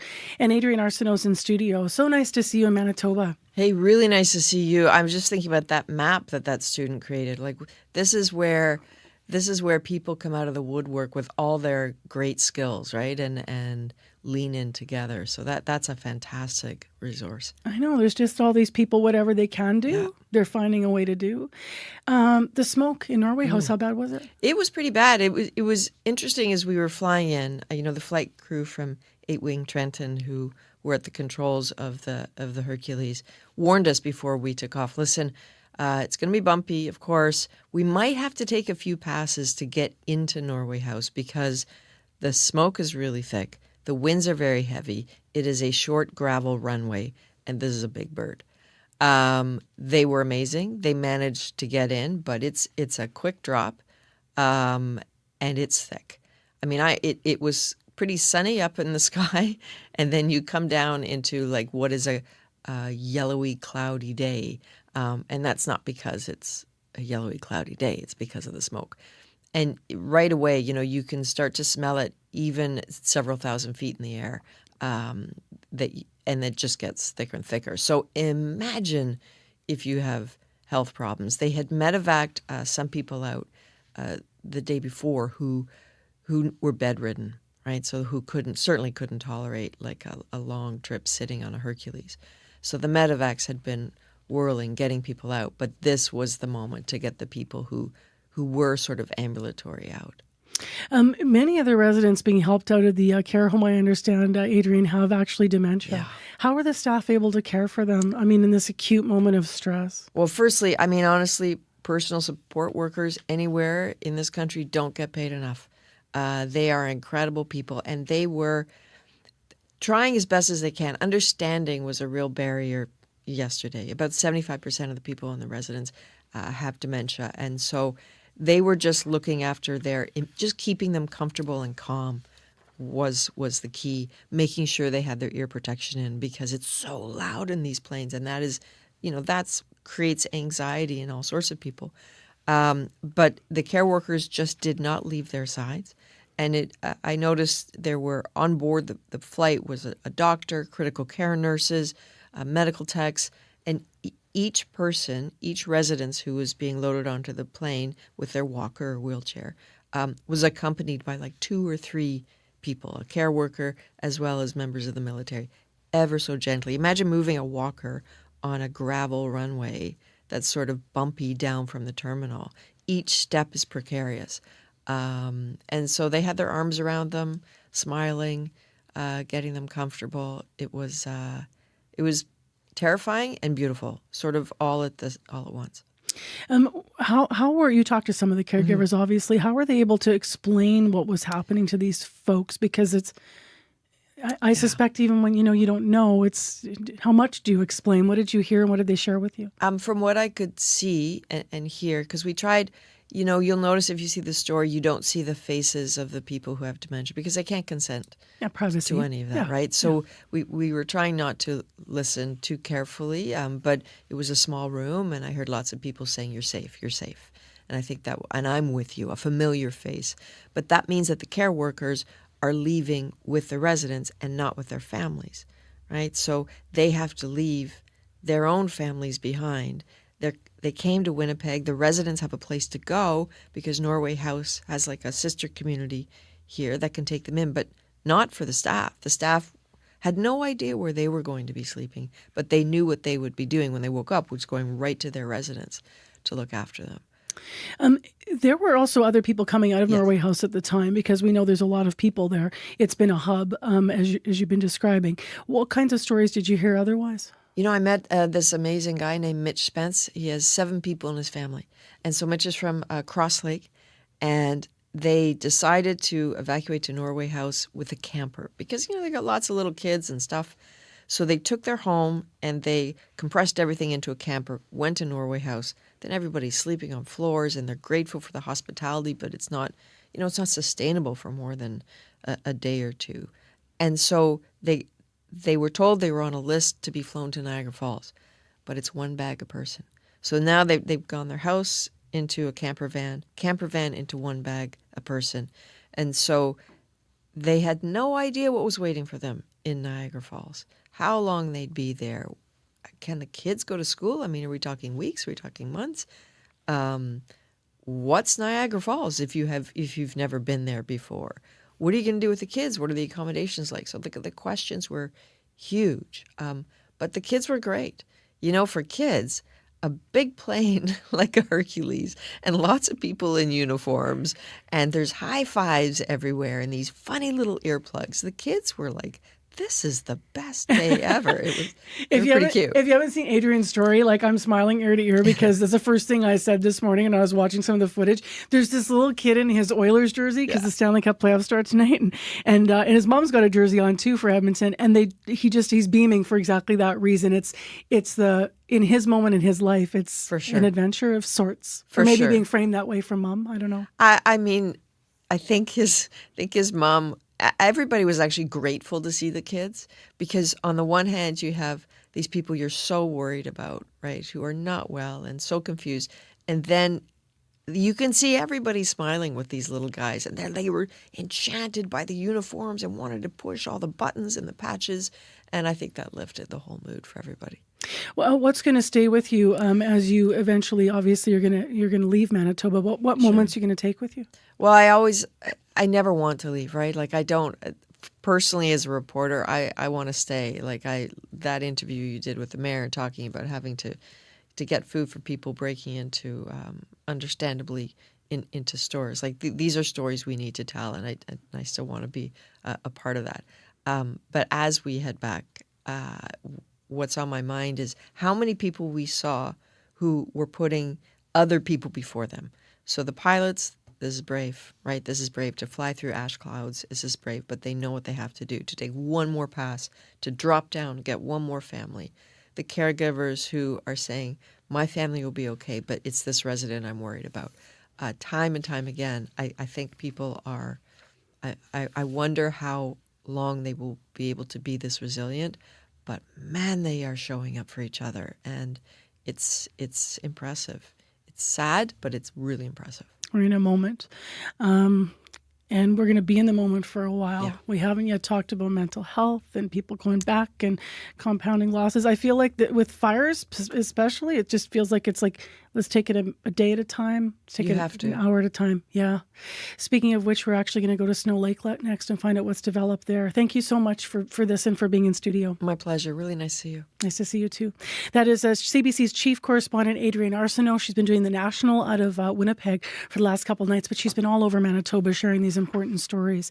We alluded to how things are changing. Let's take you to Snow Lake now. The latest community, as you've been hearing in the news, to issue a voluntary evacuation alert. So that town's about 1,100 people. It's just under 200 kilometers east of Flin Flon. If you're trying to see it on a map here, envision it. There's a mining camp in Snow Lake operated by Hudbay. It houses about 400 people as well. Ron Scott's the mayor and with us now live on CBC. Good morning. Good morning. What led you to the decision to issue a voluntary evacuation order here? We looked very closely at the developing fire situation. We've got a string of fires going all the way from Flin Flon through Sheridan up to Puckatawagan. And unfortunately, we've had very strong northwest winds that have been driving the fire in our direction. So based on recommendations from Conservation, RCMP, EMO, we decided to issue a voluntary evacuation order. At this point, the fires are still a reasonable distance away, but at the speed they're moving at due to the high winds, we felt that it was prudent to get a voluntary evacuation in order. And that helps get the, say, elderly, anyone with asthma, families with young children, and in particular, anybody that wants to trailer campers, boats, and so on like that. Now's the time to get all of that out of town. And part of that, Mayor, I understand, is because you've got this 48-hour window because large vehicles now can get out of town, as you said, if you're hauling a boat or a big camper. But after that, those large vehicles won't be permitted to leave. Is that right? That is correct. If we do move to a mandatory evacuation, then anything that's being trailered just simply adds to the congestion of everyone trying to get out. As you know, Highway 10 has been cut off due to the fires just south of the intersection between Highway 39 and Highway 10. So there's only one road out of town and then down Highway 6, which is still open. So to avoid any kind of congestion and problems, that's from now on, it's just strictly going to be vehicles. How many people have left already, and what does it mean for the 200 from Flin Flon who are actually in Snow Lake? Hudbay has shut down its operations. They're now running on a skeleton crew, so basically just care and maintenance for the time being. And we'll see how it goes by hour. Right now, I don't have a specific number on how many people have left. We're going to be having a meeting in the council chambers probably within the next hour, and I'll have an update on numbers at that time. Okay. And as I mentioned, those folks from Flin Flon, so they'll be on the move again, potentially. You had to evacuate in 1989, but this obviously would not be comparable to that in scale and size, I'm guessing, in Snow Lake at all, right? That was sort of an unusual evacuation. The fire situation, again, was probably similar, but the highway out of Snow Lake was cut. So the last of the evacuees went out by helicopter, and there was essentially a skeleton crew of residents and emergency personnel that stayed behind. And fortunately, the town survived at that point.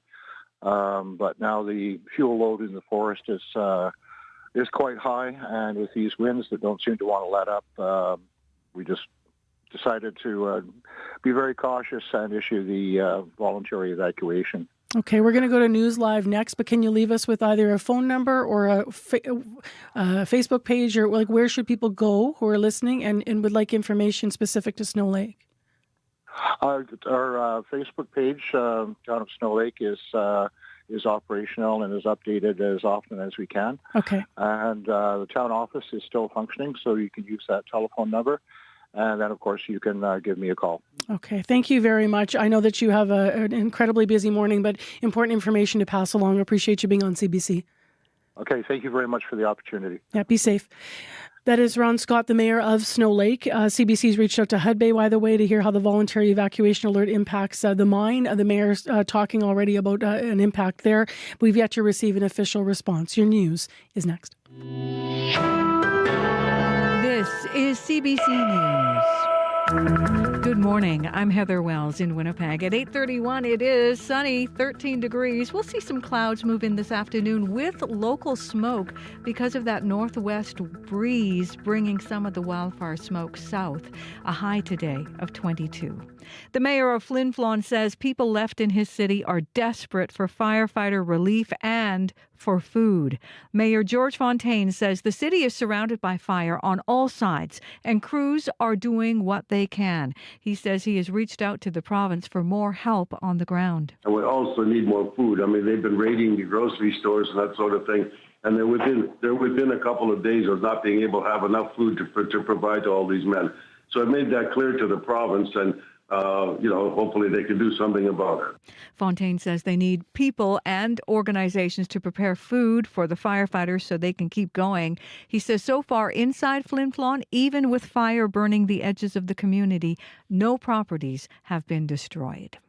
More than a dozen people have been forced out of a personal care home in Norway House, Cree Nation, and put on a Hercules plane. Choking smoke continues wafting into that community. Norway House Chief Larson Anderson says it's all about protecting the most vulnerable. There's unpredictable things happening in and around Norway House. We just thought that, to be on the safe side and to ensure that we have people that have some concerns or a little bit of fear, that we send them somewhere where they don't have that.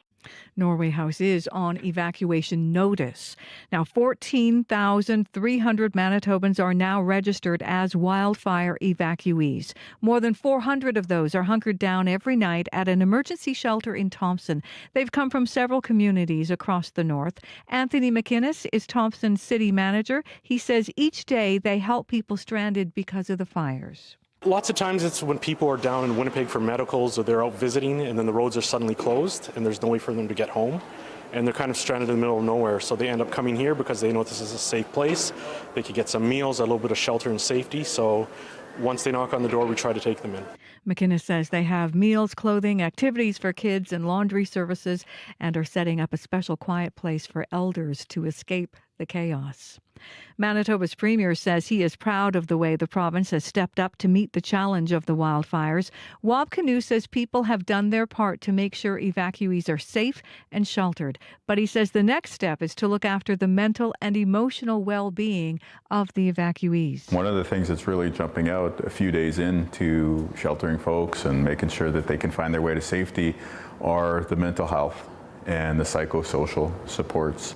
Folks have just been through a very trying experience, at the least, in some cases a traumatic experience. The province says 27 wildfires continue burning across Manitoba as of yesterday afternoon. Prime Minister Mark Carney is denouncing the latest American tariffs on steel and aluminum. Starting today, the U.S. is slapping 50% tariffs on the two metals. That is up from 25%. Carney calls the higher tariffs unlawful and unjustified. He adds Canada's new government is engaged in negotiations to have these and other tariffs removed.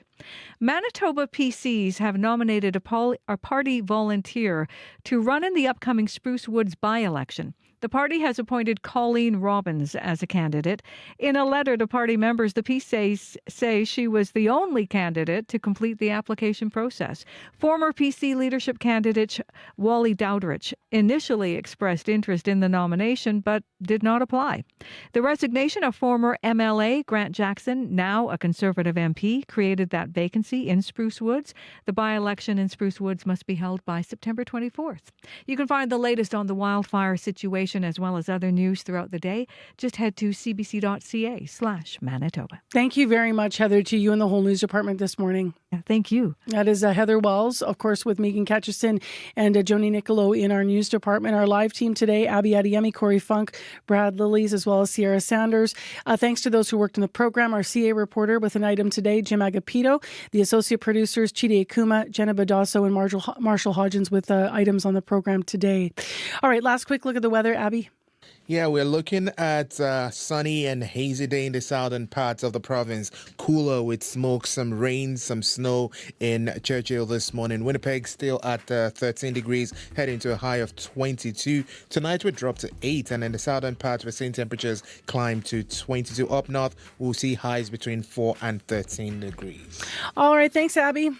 Well, Manitoba, if you're looking for a way to connect, let me leave you with this. Today, Radio Noon, the call-in portion of the show is all about connecting you together. It's about the wildfire situation. It is about what you need. It's about volunteer opportunities. It's about what you can give, where you drop things off. All of those things you'll be connected through a live conversation. Your guide is going to be Marjorie Dalhouse, the host of Radio Noon. If you want to leave a message now, if you have a need, 788-3797. This is also about shouting out the heroes that have been helping through the wildfires. So you can also share stories live at noon, 12:30 to 1, the live call-in, or on the listener line, 788-3797. Well, take care and be well, everybody. Stay safe out there. Thank you so much for spending some time with us this morning on Information Radio. My name is Marcy Marcusa, and stay with us because Matt Galloway is coming up next on The Current.